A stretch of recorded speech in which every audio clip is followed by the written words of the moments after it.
அனைவருக்கும் இனிய மாலை வணக்கம். சோனா கலை மற்றும் அறிவியல் கல்லூரியின் தமிழ்துறை சார்பாக வாசிப்பை நேசிப்போம் வாசகர் வளர்க்கலை மன்றம் நடத்தக்கூடிய 7 நாட்கள் இணைய வழியில் நடைபெறும் பன்னாட்டு அளவிலான ஆசிரியர் திறன் மேம்பாட்டு பயிற்சி இலக்கிய தடத்தில் நோக்கும் போக்கும் என்னும் பொருண்மையில் நடைபெற்று வருகிறது. நிகழ்வின் 5ஆம் நாள் அமர்வு இனிதே துவங்குகிறது. கற்க கசடர கற்பவை கற்ற பின் நிற்க அதற்கு தக என்னும் குறளுக்கேற்ப கசடர கற்கவும் கற்றதன் வழி நிற்கவும் சிறந்த வழிகாட்டியாய் விளங்குவது சோனா கல்வி குழுமத்தின் தனிச்சிறப்பு.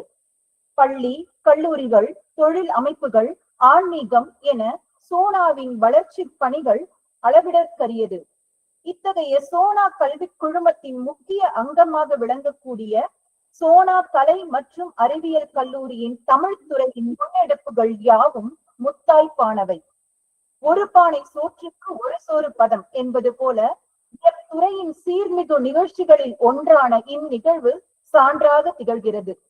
7 நாட்கள் இணைய வழியில் நடைபெறும் பன்னாட்டு அளவிலான ஆசிரியர் திறன் மேம்பாட்டு பயிற்சியின் 5ஆம் நாள் அமர்வான இன்று தமிழக அரசு விருதாளர், சிறார் எழுத்தாளர், உழவு கவிஞர் உமையவன் அவர்கள் தற்கால சிறார் இலக்கியத்தின் நோக்கும் போக்கும் என்னும் தலைப்பில் சிறப்புரை நிகழ்த்த உள்ளார். இன்றைய அமர்வின் துவக்கமாக வரவேற்புரை வழங்க தமிழ்துறை உதவி பேராசிரியர் முனைவர் நஸ்ரீன் அவர்களை அழைக்கிறேன்.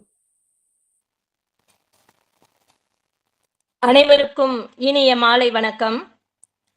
தோன்றின் புகழோடு தோன்றுக என்ற வாக்கின்படி தான் செய்யும் அத்துணை செயல்களிலும் புகழை மட்டுமே பெறும் திறமை உடைய எம் சோனா கல்வி நிறுவனத்தின் தலைவர், பேரன்பிற்கும் மரியாதைக்கும் உரிய திரு வள்ளியப்பா அவர்களை வருக வருக என அன்புடன் வரவேற்கின்றோம்.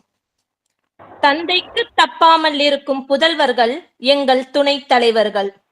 இவர்கள் எடுத்த செயல்கள் அனைத்திலுமே வெற்றி காணும் வல்லமை பெற்றவர்களான திரு சொக்கு வள்ளியப்பா, திரு தியாகு வள்ளியப்பா அவர்களை வருக வருக என அன்புடன் வரவேற்கின்றோம். கல்லூரியின் முன்னேற்றம் மட்டுமே தன் இலக்காக கொண்டு செயல்படும் எம் கல்லூரியின் முதல்வர் முனைவர் கூமை காதர் நவாஸ் அவர்களை வருக வருக என அன்புடன் வரவேற்கின்றோம். பல நிகழ்ச்சிகளுக்கு முன்னெடுப்பாக இருக்கக்கூடிய எங்கள் சோனா தமிழ் துறையை அழகாக வழிநடத்தி செல்லும் எங்கள் தமிழ்துறை தலைவர் முனைவர் விஜயராகவன் அவர்களையும், இதற்கு உறுதுணையாக இருக்கும் துணைத் தலைவர் முனைவர் ஜெயஜோதி அவர்களையும் மற்றும் அனைத்து தமிழ்துறை பேராசிரியர்களையும், இவ்விணைப்பில் இணைந்துள்ள அத்துணை பேராசிரியர்களையும் தமிழ் ஆர்வலர்களையும் வருக வருக என அன்புடன் வரவேற்கின்றோம். தற்கால சிறார் இலக்கியத்தின் நோக்கும் போக்கும் என்றும் தலைப்பில் நம்மிடையே சிறப்புரை வழங்க உள்ள உழவு கவிஞர் உமையவன், சிறார் எழுத்தாளர், தமிழக அரசு விருதாளர் அவர்களை வருக வருக என அன்புடன் வரவேற்கின்றோம். வணக்கம் சார். வணக்கம் ஐயா. இந்நிகழ்ச்சியை 7 நாட்களாக சிறப்பாக ஒருங்கிணைத்து வரும் முனைவர் திவ்யபாரதி அவர்களையும், இந்நிகழ்ச்சிக்கு நிறைவாக நன்றி உரை வழங்க உள்ள திரு சதீஷ்குமார் அவர்களையும் அன்புடன் வரவேற்கின்றோம். சோனா வாசிப்பை நேசிப்போம் வாசகர் வளர்க்கலை மன்றத்தின் சார்பாக மீண்டும் ஒருமுறை அனைவரையும் வருக வருக என அன்புடன் வரவேற்கின்றோம். நன்றி, வணக்கம்.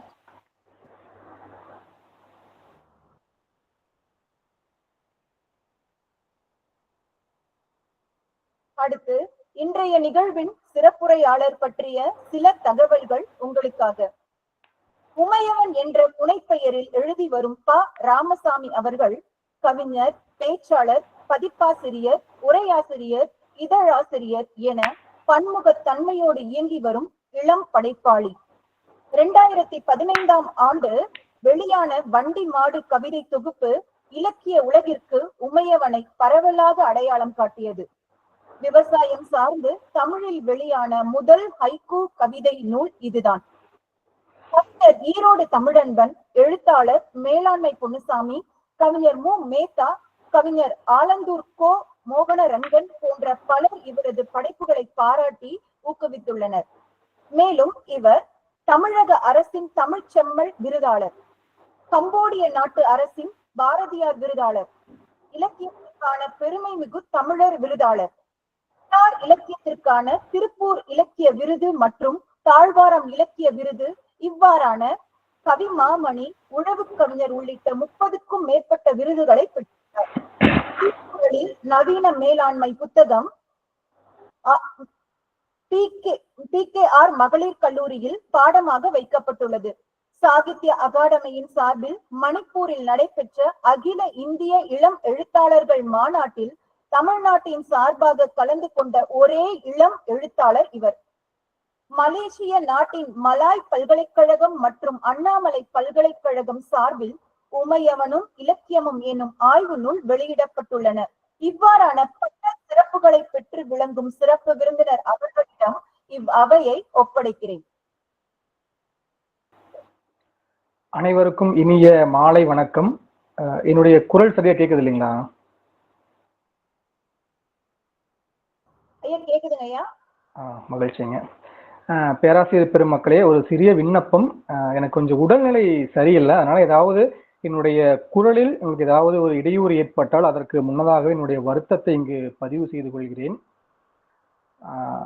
ஏடு தூக்கி பள்ளியிலே இன்று பயிரும் சிறுவரே நாடு காக்கும் தலைவராய் நாளை விளங்கப் போகிறார் என்கின்ற வள்ளியப்பா என்னுடைய பாடலோடு இந்த உரையை தொடங்கலாம் என்று நினைக்கிறேன். ரொம்ப மகிழ்ச்சியா இருக்கு. சோனா கல்லூரி தொடர்ந்து பல நிகழ்வுகளை நடத்தி கொண்டே இருக்கிறார்கள்.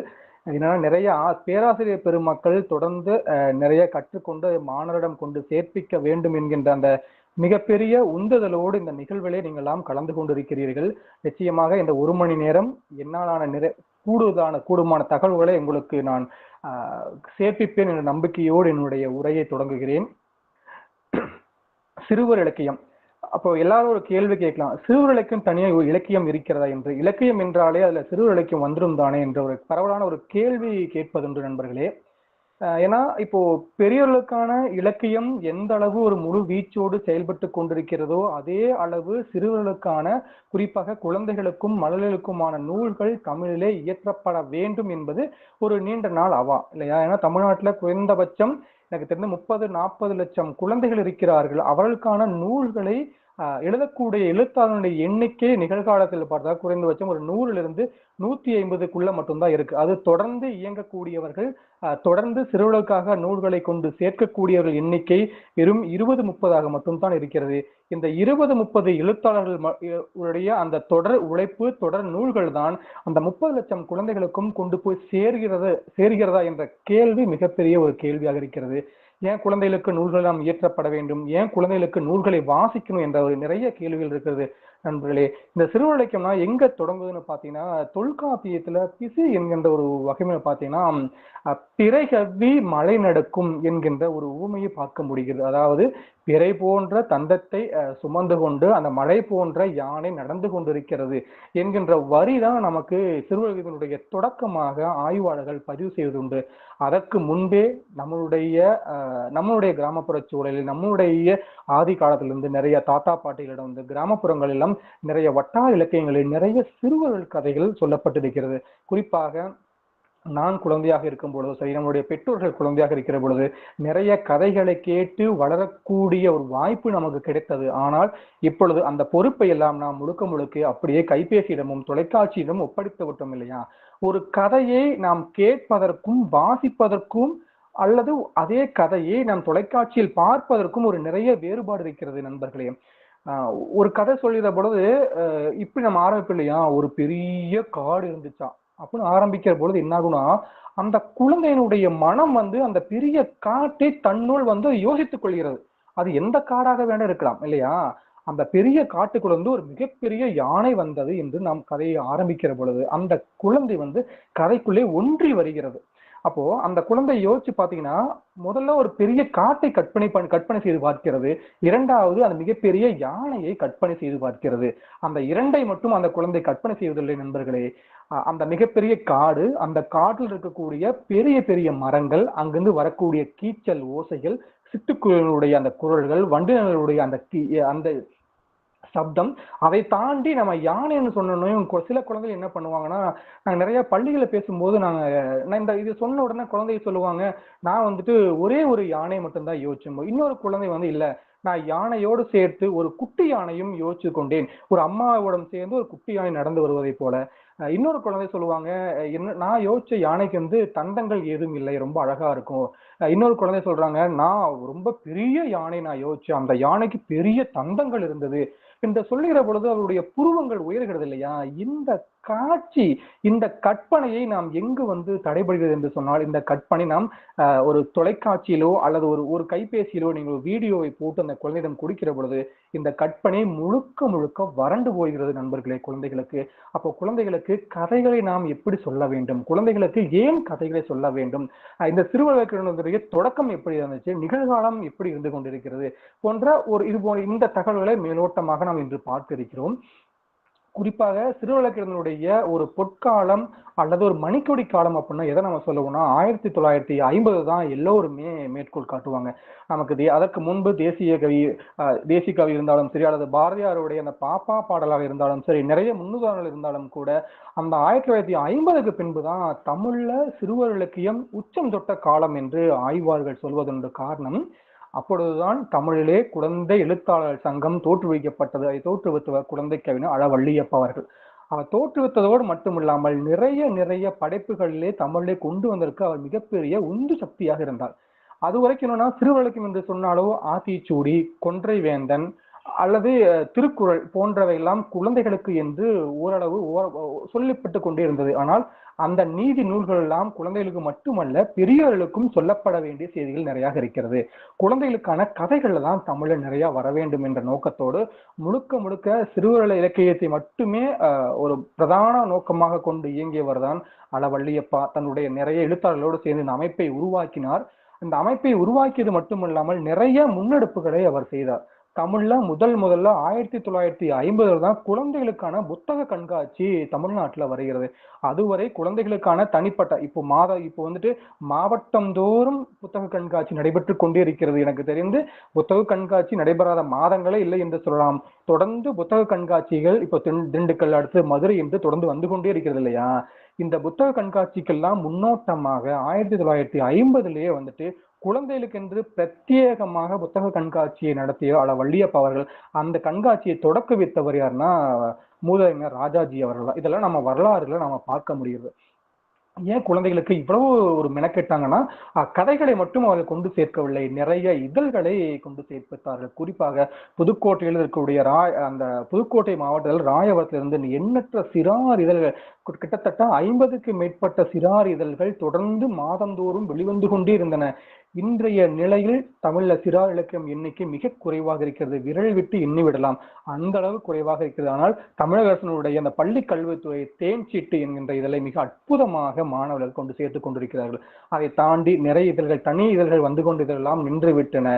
அதற்கு நிறைய பொருளாதார காரணங்களை சொன்னாலும் கூட அந்த 50லிருந்து 60, 70 வரை எண்ணற்ற நூல்கள் தமிழ்ல வந்து கொண்டே இருக்கிறது. குறிப்பாக சிறாருக்காக இயங்கியவர்கள் ஏராளம்.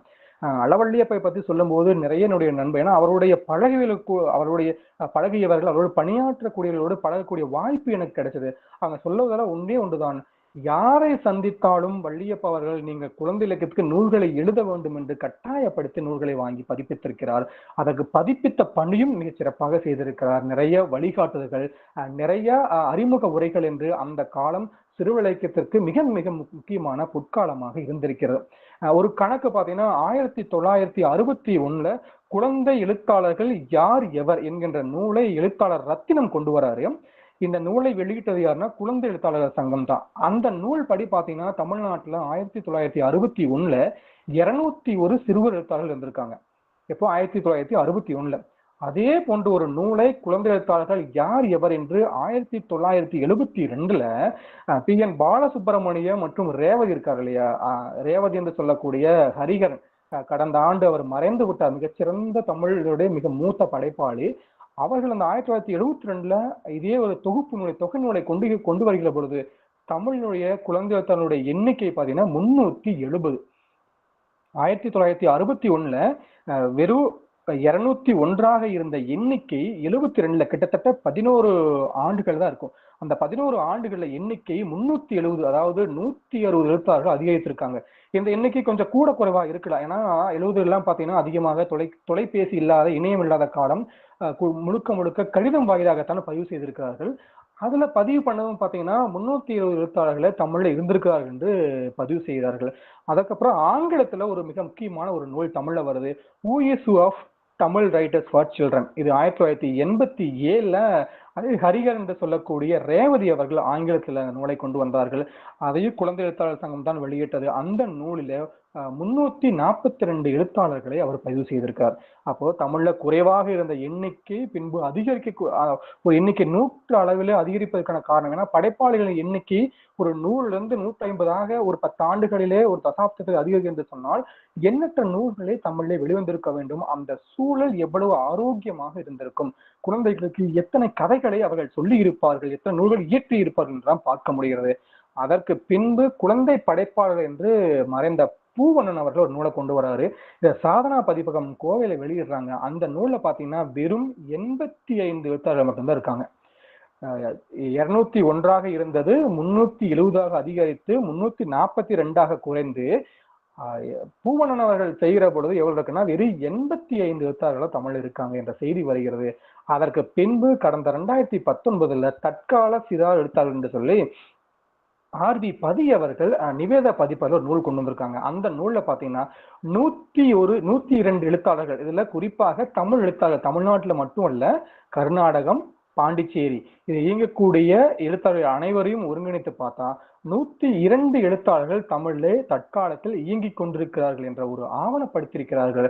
அப்போ இந்த ஒரு பக்கம் தொழில் புரட்சி, ஒரு பக்கம் இணையத்தினுடைய வளர்ச்சி என்று அதிவேகமாக நாம் முன்னேறி கொண்டு போய் கொண்டிருக்கிற பொழுது, மறுபக்கம் குழந்தைகளுக்காக சொல்லப்பட வேண்டிய, குழந்தைகளுக்கான சொல்லி எழுதப்பட வேண்டிய கதைகளின் எண்ணிக்கை தொடர்ந்து குறைந்து கொண்டே இருக்கிறது.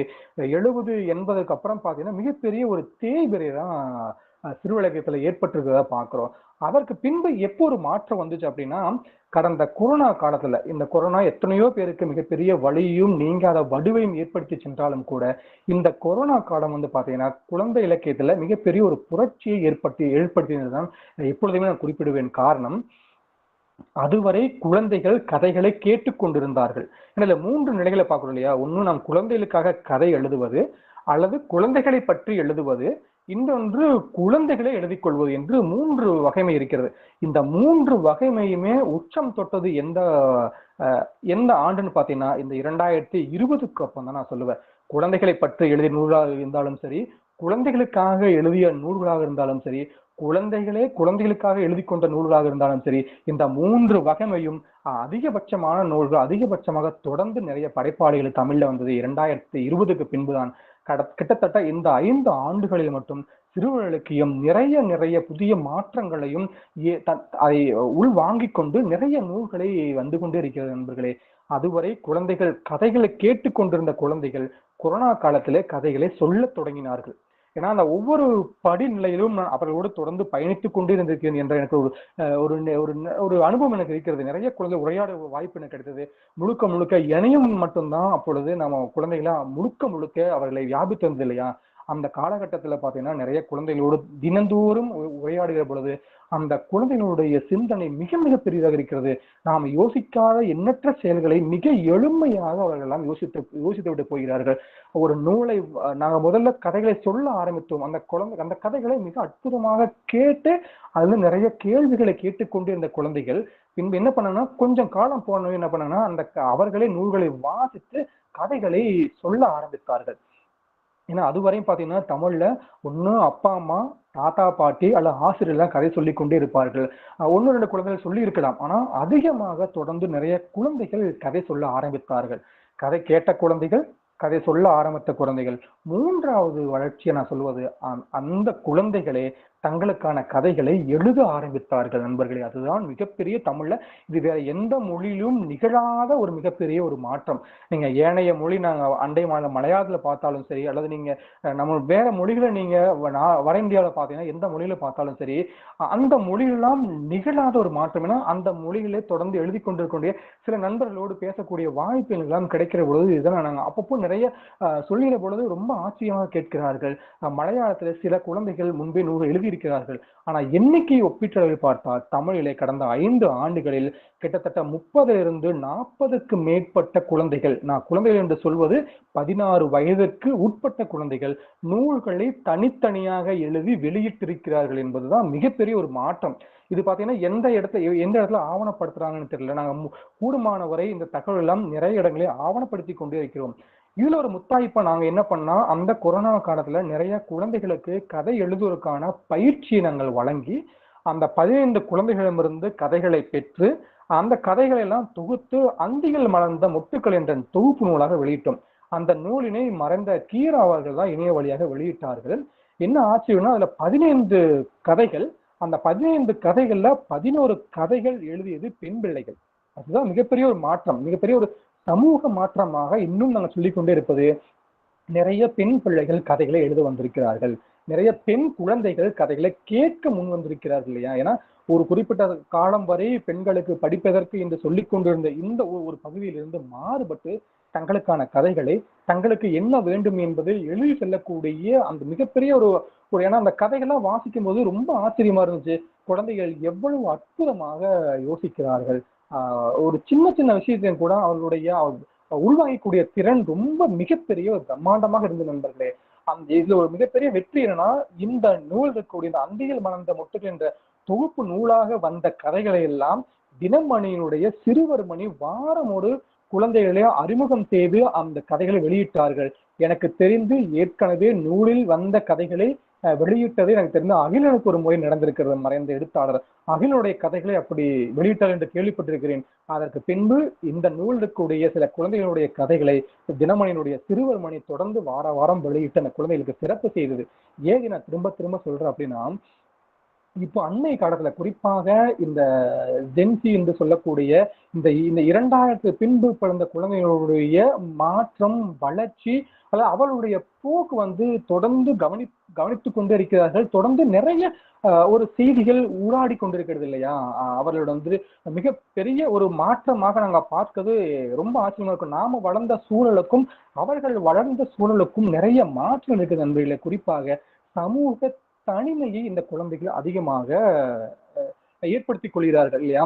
இப்போ நாமெல்லாம் குழந்தைகளா இருக்கும்போது வீட்டுக்கு பெரியவர் வந்தா என்ன பண்ணுவோம்னா அதிகமாக பேசக்கூடிய வாய்ப்பு இருக்கும் இல்லையா.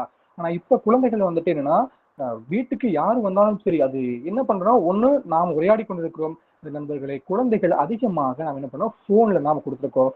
முழுக்க அவர்கள் கைபேசியிலேயே மூழ்கி இருக்கிறார்கள். உறவுகள் கொடுத்த அறிமுகம் கிடையாது. ஒரு இந்த சமூக தனிமை என்பதுதான் ரொம்ப ரொம்ப ரொம்ப அதிகமாக இப்பொழுது பேசப்பட்டு கொண்டே இருக்கிறது. அது குறிப்பாக இந்த தலைமுறைகள் சமூக ஒருங்கிணைப்பு என்பது குழந்தைகளுக்கு மிக மிக குறைவாக இருக்கிறது. அவருடைய நண்பர்கள் குழு அப்படின்னு எதை பார்க்குறாங்கன்னா, சோசியல் மீடியாவில் இருக்கக்கூடிய நண்பர்கள் தான் என்னுடைய நண்பர்கள் என்ற ஒரு சூழ்நிலை நம்ம பார்க்குறோம். நிறைய குழந்தைகளை பார்க்கும்போது சொல்லுவாங்க, எனக்கு இன்ஸ்டால எவ்வளோ ஃபாலோவர்ஸ் இருக்காங்க. அதை பெருமிதமாக பேசிக்கொள்ளக்கூடிய, அதுதான் ஒரு மிகப்பெரிய சாதனையாக பேசக்கூடிய ஒரு சூழலை நாம் இப்பொழுது உருவாகி கொண்டிருக்கிறது. இது இதனுடைய முடிவு எப்படி இருக்கும்னா நம்ம அனுமானிக்க முடியவில்லை. இதனுடைய முடிவு மிக மோசமாக இருக்கும் என்பதை நம்ம அனைவரும் கண்கூடாக பார்த்து கொண்டிருக்கிறோம். என்னை விட பேராசிரியர்கள் நிச்சயமாக நீங்கள் தான் நிறைய அனுபவத்திருப்பீர்கள் இல்லையா. 10 ஆண்டுகளுக்கு முன்பு நீங்கள் மாணவர்களை கையாண்டுவதற்கும் இப்போ இருக்கக்கூடிய நிகழ்கால மாணவர்களுக்கே நம் கையாடுவதற்கும் நிறைய ஒரு வேறுபாடு இருக்கு இல்லையா. முழுக்க இணையம் மட்டும்தான் இதுக்கு காரணம் நம்ம சொல்ல முடியாது. அந்த சூழல், அரசியல், பொருளாதாரம், சமூகம் என்று நிறைய காரணங்கள் இருக்குது. குறிப்பாக இந்த பியர் பிரஷர்ஸ் இருக்கு இல்லையா, அந்த ஒரே சமூகத்துல அந்த ஒரே மட்டத்தில் இருக்கக்கூடிய குழந்தைகளுக்கு ஏற்படக்கூடிய அந்த மன அழுத்தம் ரொம்ப ரொம்ப ரொம்ப அதிகமாக இருக்கிறது. குறிப்பாக பெண் குழந்தைகளுக்கெல்லாம் பார்த்தீங்கன்னா தங்களுடைய உடல் சார்ந்த அவளுடைய அந்த அந்த சிந்தனையோ அல்லது அது சார்ந்த தெளிவை ஏற்படுத்த வேண்டியது இலக்கியத்தினுடைய மிக முக்கியமான ஒரு போக்காக நான் பார்க்கிறேன். குறிப்பாக பெண் குழந்தை மட்டுமல்ல, ஆண் குழந்தைகளுக்கும் அந்த அடலசன்ட் ஏஜ் சொல்றோம் இல்லையா, அந்த அடலசன்ட் ஏஜ்ல எழுதக்கூடிய கதைகள் தமிழ்ல மிக மிக முக்கியமாக இருக்கிறது. சிறார் நோக்கும் போக்கும் என்பதை இப்ப எந்த அளவுக்கு இருந்து இப்ப எங்க நாம் சென்று கொண்டிருக்கோம்னா முழுக்க முழுக்க நம்மளுடைய தொடக்கம் பார்த்தீங்கன்னா 50-60 பார்த்தீங்கன்னா நீதி கதைகளை மட்டும்தான் நாம் அதிகமாக எழுதி கொண்டிருந்தோம். ஒவ்வொரு கதையும் நீதியை சொல்வதாக, ஒரு கதையினுடைய முடிவு வந்து இதனால நாம் தெரிந்து கொள்வது என்னவென்றால் என்கின்ற ஒரு நீதியை போதிப்பதாக, திருடக்கூடாது, பொய் சொல்லக்கூடாது, மிக ஒழுக்கமாக இருக்க வேண்டும் என்று கதைகளை நாம் சொல்லிக்கொண்டு வெளிப்படையாக சொல்லிக் கொண்டு இருந்தோம். ஆனா அண்மை காலத்துல வெளிவரக்கூடிய நூல்கள்லாம் வந்துட்டு அடுத்த கட்டத்திற்கு பாய்ந்தது என்றுதான் சொல்லுவேன். அதிகமாக பார்த்தீங்கன்னா அடல்சன்ட் ஏஜ் என்று சொல்லக்கூடிய இந்த 10 பருவத்தினருக்கான கதைகளே தமிழ்ல வெளிவர தொடங்கி இருக்கிறது. அங்குன்றும் இங்குன்றுமாக நூல் வந்து கொண்டிருந்தாலும் கூட அது குறித்த உரையாடல்கள், அது குறித்த பேச்சு, வெளிப்படையான பேச்சு நிகழ்ந்து கொண்டிருக்கிறது.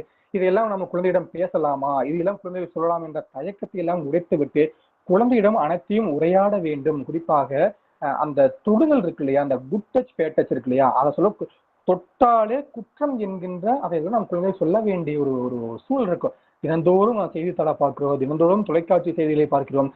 எண்ணற்ற பெண் குழந்தைகளுக்கு இந்த நிகழ்வுகள் நிகழ்ந்து கொண்டே இருக்கிறது. அதெல்லாம் எப்படி நாம தாண்டி வரணும்? அப்போ குழந்தைகளுக்கு தேவையான விழிப்புணர்வை நாம் ஏற்படுத்தி விட்டோமா? இதெல்லாம் வந்துட்டு ஒரு ஸ்டேட்மெண்ட் மாதிரியோ, ஒரு கட்டுரை மாதிரியோ, அல்லது ஒரு பேச்சு போட்டியாகவோ, ஒரு உரையாடல் பேச்சாகவோ மட்டும் முடித்து விடாமல் குழந்தைகள் சென்று சேர வேண்டும் என்று சொன்னால் 2 விதத்துல ஒண்ணு பார்க்கலாம். ஒண்ணு உரையாடல், இன்னொன்று கதைகள் மட்டும்தான் குழந்தைகளை மாற்றும். நண்பர்களே, நான் ஒரு செய்தி சொல்றேன் அப்படின்னா அந்த கதையை குழந்தைகள் வாசித்து விட்டு அதை அப்படியே பின்பற்ற வேண்டும் என்பதெல்லாம் கிடையாது. ஒரு செய்தி, ஒரு கதையினுடைய ஏதாவது ஒரு வரி, கதையினுடைய ஏதாவது ஒரு திருப்பம் வந்து குழந்தைகளிடையே மிக நிச்சயமாக பாதிக்கும். அதனுடைய ஆழ் மனதில் பதிகிற பொழுதுதான் அது அவர்களே வெளிப்படைய அவர்களுக்கு தெரியாமல் அனுச்சை செயலாக வெளிப்படும் என்று சொல்வார்கள். அதுதான் வாசிப்பினுடைய வெற்றி. இதுதான் வந்து குழந்தை இலக்கியத்துல நிச்சயமாக இருக்க வேண்டும் என்று நாங்கள் நினைக்கிறோம். இதுக்குத்தான் அதிகமாக குழந்தைகளுக்கு கதைகளை சொல்ல வேண்டும், கதைகளை பற்றி பேச வேண்டும், உரையாட வேண்டும் என்கின்ற ஒரு உத்வேகம் தமிழ்ல இப்போ அதிகரித்துக் கொண்டு இருக்கிறது. நிறைய குழந்தைகளை நாம பார்க்கிறோம். நிறைய பெற்றோரிடம் உரையாடுகிற பொழுது சொல்லுவதெல்லாம் ஒன்றே ஒன்றுதான், என் குழந்தைகள் அதிகமாக எங்களிடம் உரையாடுவது கிடையாது, தனிமையாக விரும்புறாங்க, நிறைய வந்துட்டு அவனுக்கு நண்பர்கள் கிடையாது, வெளியே விளையாட போவது கிடையாது. இப்ப நாம என்ன பண்ணுவோம்னா, நாமெல்லாம் பள்ளியில படிக்கும்போது வீட்டுக்கு வந்தோடனையும் பேக்கெல்லாம் வச்சுட்டு முதல் வேலையை வந்துட்டு வீட்டுக்கு வெளியே போய் விளையாட ஆரம்பிச்சிருவோம் இல்லையா. நம்ம அம்மா அப்போ வந்து அடிச்சு எழுத்து வந்து நீ ஹோம்ஒர்க் எழுதப்பா, நீ இன்னும் வீட்டு பாடம் முடிக்கவே இல்லைன்னு சொல்லி நமக்கு அவ்வளவு இது கொடுப்பாங்க. ஆனா சமகாலம் அப்படி இல்லை நண்பர்களே. குழந்தைகள் வெளியே செல்வது மிக மிக குறைவா இருக்கிறது. அவருடைய நண்பர்களுடைய எண்ணிக்கை மிக மிக குறைவா இருக்கிறது. குறிப்பா இந்த போனுடைய அந்த ஸ்வைப் சொல்றாங்க இல்லையா, ஒரு நிமிடத்திற்கு, அதாவது 60 வினாடிகளுக்கு 78 முறை குழந்தைகள் அந்த போனை ஸ்வைப் பண்றாங்க என்று ஒரு ஆய்வு சொல்கிறது. அப்போ ஏன்னா இந்த வீடியோ எல்லாம் பார்த்தீங்கன்னா தெரிஞ்சிருக்கும், பெரிய ஒரு லென்த்தா இருக்கக்கூடிய மிக நீண்ட வீடியோக்கெல்லாம் குறைந்து பின்ன வெறும் 30 செகண்ட் தான் இருக்காங்க. அந்த 30 செகண்டை கூட முழுமையாக பார்க்கக்கூடிய அந்த பொறுமை கிடையாது. அப்ப இன்னும் எல்லாத்துலயும் அவசரம், அடுத்து அடுத்து அடுத்து. இது என்ன ஆகும்னா, எதுலையுமே அவர்கள் வந்துட்டு ஒரு தன்னிறைவு அடைவது கிடையாது நண்பர்களே. எதுவுமே அவர்களுக்கு போதுமில்லை, இன்னும் இன்னும் என்று அவர்கள் ஓடிக்கொண்டே இருக்கிறார்களே ஒழிய எதுலதான் தன்னிறைவு அடைய வேண்டும், எது வந்து போதும், அல்லது இதுதான் வந்துட்டு இந்த சூழல சரி என்கின்ற அந்த விழிப்புணர்வை நாம் ஏற்படுத்துவது கதைகளால் மட்டும்தான் முடியும். வேற இது யார் எந்த மாற்றங்கள் ஏற்படுத்தினாலும் கூட இது கதைகளால் மட்டும்தான் முடியும். அதற்காகத்தான் அதிகமான நூல்கள் தமிழ்ல வெளிவர வேண்டும். குறிப்பாக குழந்தைகளுக்கான நூல்கள் அதிகமாக வெளிவர வேண்டும் என்று தொடர்ந்து எல்லோரும் குரல் கொடுத்து கொண்டே இருக்கிறார்கள். குழந்தைகளுக்காக எழுதுவது என்பது ஏதோ நாம வார்த்தைகளை மடக்கி போட்டு எழுதுவதல்ல. அது நீங்க ரொம்ப மெனக்கடணும் இல்லையா. நான் வந்துட்டு பெரியவர்களுக்காக கதைகளும் எழுதியிருக்கிறேன், நிறைய கவிதைகள் எழுதியிருக்கிறேன். அதை கடந்து குழந்தைகளுக்காக எழுதுகிற பொழுது என்னன்னா, அவளுடைய இடத்துக்கே நாம இறங்கி சென்று கதைகளை எழுத வேண்டும் நண்பர்களே. அதுதான் மிக முக்கியமான ஒன்று. அதிகபட்சமாக ஒரு பக்கத்துக்கு 18-20 வார்த்தைகள். ஒரு பேரா என்று சொன்னால் ஒரு 3-4 வரிகள் தான் ஒரு பேரா இருக்கணும். ஒரு வரிகளுக்கு 4-5 வார்த்தைகள் மட்டும் வந்து மிக மிக எளிமையான கதைகளை சொல்லுகிற பொழுது என்ன ஆகும்னா, குழந்தைகள் அதை வாசிக்க தொடங்குகிறார்கள். என்னுடைய அதிமேதாவித்தனத்தை, எனக்கு வந்து இலக்கியம் என்றால் இவ்வளவு தெரியும், நான் வந்துட்டு எவ்வளவு பெரிய ஆள் தெரியுமா என்று நாம் கற்றுக்கொண்ட அத்தனையும் நீங்க கொண்டு போய் இலக்கியத்துல இறக்கி வைக்க வேண்டும் என்ற எந்த ஒரு இதுவும் கிடையாது. நாம் மிக எளிமையாக மிக மிக எளிய வார்த்தைகளை மட்டும் பயன்படுத்தி கதைகளை குழந்தைகளுக்கு கற்பிக்கிற பொழுதுதான் இந்த சமூகம் மிக அடுத்த கட்டத்திற்கு மிக முக்கியமாக வளரும். அந்த பொறுப்பு பெற்றோராகிய நமக்கும் ஆசிரியரிடமும் நிச்சயமாக அதிகமாக இருக்கிறது என்றுதான் கருதுகிறேன். அதை கடந்து குழந்தைகளுக்காக எழுதக்கூடிய சிறுவர் எழுத்தாளர்களுக்கு மிகப்பெரிய ஒரு பொறுப்பு இருக்கிறது. அவர்கள் கதையை மட்டும் கடத்தவில்லை நண்பர்களே, தமிழுடைய தொன்மையை கடத்துகிறார்கள், தமிழுடைய அந்த வளத்தை கடத்துகிறார்கள், தமிழுடைய சொற்களை குழந்தைகளுக்கு அறிமுகப்படுத்தி வைக்கிறார்கள். ஏன்னா அது வரைக்கும் பாத்தீங்கன்னா சிறுவழைக்கும் என்று சொன்னாலும் ஒரு குறிப்பிட்ட வயது வேறுபாடெல்லாம் இல்லாமல் எழுதி கொண்டு வந்தார்கள். இப்பெல்லாம் குழந்தைகளுடைய அந்த பருவத்தை 3ஆக பிரிக்கிறார்கள். மழலை என்று சொல்கிறார்கள், சிறார்கள், நீங்க அதை சிறுவர்னு எடுத்துக்கலாம் அல்லது சிறார்னு எடுத்துக்கலாம். மழலை, சிறுவர்கள், பதின்பருவம். பதின்பருவம்னா அந்த குறிப்பு 12-13 வயதை கடந்தவர்களுக்கு சொல்லக்கூடிய கதைகள் தனித்தனியாக வகமை வாரியாக வயது வாரியாக நூல்கள்லாம் தமிழ்ல வந்து கொண்டே இருக்கிறது. இதெல்லாம் ஒரு மிகப்பெரிய ஒரு மாற்றம். இது வேற எந்த இதுலயும் நிகழாத ஒரு மிகப்பெரிய ஒரு மாற்றத்தை தமிழ் மொழியில குறிப்பாக சிறுவர் இலக்கியம் செய்து கொண்டே இருக்கிறது. ஏன்னா அந்த கதைகளை நாம திருப்ப ஏன் குழந்தைகளுக்கு சொல்லியே ஆகணுமா? கதை இல்லாம அவர்கள் தெரிந்து கொள்ள மாட்டார்கள் என்று கேட்டால், குழந்தைகளை பக்குவப்படுத்தி அடுத்த கட்டத்திற்கு நகர்த்தக்கூடியது கதைகள் மட்டும்தான். ஏன்னா நான் நிறைய அந்த செய்திகளை பார்க்கும்போது ஒரு ஆய்வு சொல்லுகிறது, இந்தியாவிலேயே அதிகமாக மாணவர்களை தற்கொலை செய்து கொள்வதில் முதலிடம் மகாராஷ்டிரா என்று சொன்னால் அதற்கு அடுத்ததாக தமிழ்நாடு தான் இருக்கிறது என்று புள்ளி விவரம் சொல்லுகிறது. காரணம், ஒரு சின்ன ஒரு இழப்பை கூட, சின்ன வழியை கூட, சின்ன ஏமாற்றத்தை கூட, சின்ன துரோகத்தை கூட ஏற்றுக்கொள்ளக்கூடிய பக்குவம் நம்ம குழந்தைகளுக்கு நாம் கொண்டு சேர்க்கவில்லை. அதுக்கு நிறைய காரணம் இருக்கிறது. நம்மளுடைய பெற்றோர்கள் முழுக்க வீட்டுல இருப்பாங்க, அவளுடைய அரவணைப்பு செல்லக்கூடிய போக்கு இருந்துச்சு. இப்போ அப்படி இல்லை இல்லையா? அனைவரும் எல்லா ஆளுக்கு ஒரு திசையில ஓடிக்கொண்டு இருக்கிறோம். இந்த சமூகம் ரொம்ப வேகமாக ஓடிக்கொண்டு இருக்கிறது. அப்ப இந்த ஓட்டத்துக்கு எல்லாம் காரணம் இது ஒரு தேடல். அப்ப அந்த தேடலுடைய அந்த ஆண்டு முடிவு இருக்கு இல்லையா, நம்மளுடைய எதை நம்ம சாதிச்சோம், எதை நம்ம பார்த்தோம் அப்படின்னா, குழந்தைகளை சரியாக நாம கவனித்து கொண்டோமா, குழந்தைகளிடம் சரியான நேரத்தை நாம் நம்மளுடைய நேரத்தை குறைந்தபட்சம் 1 மணி நேரமாவது குழந்தைகளும் நாம் தினந்தோறும் உரையாடுகிறோமா? அப்போ ஏன்னா நான் சும்மா போய் உரையாடினா குழந்தைக்கு போர் அடிச்சிடும். என்னப்பா உங்களுக்கு வேற வேலையே இல்லையா, கேள்வி கேட்டே இருக்கீங்க, சும்மா எத்தனை நாளைக்கு தான் ஸ்கூல்ல நடந்துச்சு, நண்பர்கள் என்ன சொன்னார்கள், எங்க போயிட்டு வந்தீங்க, இந்த கேள்வி கேட்டா அவனுக்கு போர் அடிச்சிடும். இப்ப குழந்தைகள் நிறைய சொல்லக்கூடிய வார்த்தை இது. ஆசிரியர்களே நிறைய பள்ளிக்கு போகும்போது சொல்றாங்க, சார் ரொம்ப போர் அடிக்குதுங்கிறாங்க. இது ரொம்ப நாமளும் இந்த வார்த்தையை மிக ஒரு எப்படி சொல்றது அதிகமாக பயன்படுத்தாத வார்த்தைகள் இல்லையா? அப்போ அவனுக்கு என்ன பரபரப்பாக ஏதோ ஒன்று செய்து கொண்டே இருக்கு. அவன் மூளை அவ்வளவு ஃபாஸ்டா இருக்கு. அந்த வயதில் அந்த மூளை அவ்வளவு பரபரப்பாக இயங்க தேவையில்லை. மிக நிதானமாக ஒவ்வொன்றையும் உள்வாங்கி அவர்கள் கொண்டு செல்லலாம். அதுதான் அந்த வயதை அவர்கள் அனுபவிப்பதற்கும் அது ஏற்படக்கூடிய நிறைய மாற்றங்களை உள்வாங்கி அவர்கள் செயல்படுவதற்கும் நம்ம நிறைய இடைவெளியை ஏற்படுத்தி தர வேண்டும். குறிப்பாக நம் கதைகள் நூலாக நாம நிறைய குழந்தைகளுக்கு உரையாடலாம். ஒரு கதையினுடைய ஒரு பகுதியை மட்டும் நான் சொல்லிட்டு அடுத்த பகுதி எப்படி முடிக்கலாம், ஒரு கதையினுடைய தொடக்கத்தை மட்டும் நீங்கள் ஏற்படுத்தி விட்டு இந்த கதையை எப்படி முடிக்கலாம் என்று கேட்கிற பொழுதுதான் ரொம்ப ஆச்சரியமா இருக்கும் நண்பர்களே. நாம் எதிர்பார்த்துக்க மாட்டோம், நம்ம குழந்தையிடம் இவ்வளவு திறமை இருக்கான்று. நான் அந்த கதைக்கு நாம் ஒரு முடிவு, நான் எப்பவுமே என்ன பண்ணுவேன்னா, ஒரு கதையினுடைய தொடக்கத்தை மட்டும் நான் சொல்லுவேன், அந்த முடிவு நான் ஒரு மாதிரி யோசிச்சிருப்பேன். ஆனா அந்த குழந்தைகள் சொல்லக்கூடிய முடிவு என்பது நாம யோசிச்சிருக்க மாட்டோம் நண்பர்களே. நாம் இவ்வளவு படிச்சிருக்கோம், இவ்வளவு விருதுகளா வாங்கிட்டோம், நாம தான் பெரிய எல்லாம் யோசிச்சிருப்போம் இல்லையா? குழந்தைகளும் அதை நீங்களாம் ஒன்றுமே இல்லை, வெறும் தூசுக்கு சமம் என்பதை சொல்லாமல் சொல்லிவிடுவார்கள். அவரோட சின்ன ஒரே ஒரு பதில் மட்டும்தான். அவ்வளவு அற்புதமாக குழந்தைகள் எல்லாம் இப்போ செயல்பட்டு கொண்டிருக்கிறார்கள். அவர்களெல்லாம் நேர்முகப்படுத்தி ஒரே சிந்தனையில் ஒத்த கருத்தோடு அவளுடைய மனதை அலைப்பாய விடாமல் அவர்கள் ஆக்கப்பூர்வமாக செயல்படுத்தக்கூடிய வகைமையில் அவெல்லாம் திருப்பி விட்டால் அவர்கள்தான் வெற்றியாளர் என்று சொல்ல மாட்டேன் என்பதிலே, வெற்றி தோல்வியில இரண்டாவது அவர்கள் மிகச்சிறந்த மனிதர்களாக சமூகத்தில் வலம் வருவார்கள். இந்த சமூகம் இவ்வளவு கட்டமைப்போடு, இவ்வளவு நேர்த்தியோடு, இவ்வளவு பண்பட்ட சமூகமாக தமிழ் சமூகம் விளங்குகிறது என்று சொன்னால் அதற்கு நிறைய காரணம் இருக்கிறது. அதற்கு மிக முக்கியமான காரணம் நம்மளுடைய முன்னோர்கள் இல்லையா? நமக்கு முன்னோர்கள் அவ்வளவு அற்புதமான ஒரு பண்பாட்டை, விழுமியங்களை நமக்கு ஒப்படைத்திருக்கிறார்கள். அந்த விழுமியத்தையும் அந்த பண்பாட்டையும் அந்த பண்பாட்டு பிரிவையும் அப்படியே கொஞ்சம் கூட பிசறாமல் அந்த நம்மளுடைய வருங்கால குழந்தைகளுக்கு ஒப்படைக்க வேண்டிய பொறுப்பு நமக்கு இருக்கிறது நண்பர்களே. இதான் ஒவ்வொரு இடத்துல நம்ம சொல்லிக்கொண்டே இருப்பது, குழந்தைகளை வெற்றி தோல்வி எல்லாம் இரண்டாவது பட்சம். குறிப்பாக உயிர் நேயத்தை போற்றக்கூடிய வகையில் அவர்களை நாம் வளர்த்து விட வேண்டும், அவர்களுக்கான சிந்தனையை போதிக்க வேண்டும் என்று சொன்னால் நீங்க அட்வைஸ் எல்லாம் பண்ண தேவையில்லை. ஏன்னா அட்வைஸ் சொன்னா நான் மட்டும் இல்லை, யாருமே கேட்பதற்கு சரியாக கேட்பதற்கு தயாராக இல்லை. அட்வைஸ் எல்லாம் வேண்டாம், ரொம்ப போர் அங்கிள் அப்படிம்பாங்க. ஆனா நீங்கள் கதைகள் வழியாக நீதியை சொல்லாமல் அந்த கதைகளை மட்டும் நீங்கள் சொல்லிவிட்டால் அந்த குழந்தை அமர்ந்து யோசிக்கிறது, அந்த குழந்தை கேட்குது, நீங்க ஏன் இந்த கதை இவ்வளவு எதிர்மறையா முடிச்சிருக்கீங்க, நேர்மறையா முடிச்சிருக்கலாம்ல என்று குழந்தை உரையாடுகிறார்கள். அப்போ நாம ஒரு கதை எழுத்தாளர் என்று சொன்னா எழுத்தாளர் நம்ம கேள்வி கேட்கவே நம்ம யோசிப்பு இல்லையா? அவரு புக்கெல்லாம் எழுதியிருக்காரு, நாம போய் கேள்வி கேட்கலாமா என்ன? நான் குழந்தைகள் மிக இயல்பாக நீங்க இந்த கதை இப்படி முடிச்சிருக்கீங்க, இந்த கதை இப்படி முடிச்சிருக்கலாம், இது ரொம்ப நல்லா இருக்கும் இல்லையா என்று குழந்தைகள் பேச தொடங்கி விட்டார்கள். இதுதான் மிகப்பெரிய ஒரு மாற்றம். குழந்தைகள் பேச வேண்டும், குழந்தைகளை கேள்வி கேட்க நாம் அனுமதிக்க வேண்டும் நண்பர்களே. இது எப்படின்னா பள்ளிகளிலிருந்து நாம் இதை கொண்டு இந்த பள்ளிகள் செயல்படுத்த ஆரம்பித்தோம், பள்ளிகளை தொடங்கினால் நிச்சயமாக கல்லூரிகள் வருகிற போது மிகப்பெரிய ஒரு மாற்றம் இருக்கும். நாமெல்லாம் படிக்கும்போது கதைக்கு என்று தனியாக ஒரு வகுப்பு இருக்கும், கதைகளுக்கு என்று சொல்லக்கூடிய நிறைய ஆசிரியர் பெருமக்கள் இருப்பா, குறிப்பாக தமிழ் ஆசிரியர்கள். என்னையெல்லாம் வளர்த்தெடுத்தது தமிழ் ஆசிரியர் பெருமக்கள் மட்டும்தான். இவ்வளவுலாம் யோசிக்கலாமா, இவ்வளவுலாம் பண்ணலாமா என்று நிறைய வாய்ப்புகளை கொடுத்தார்கள்.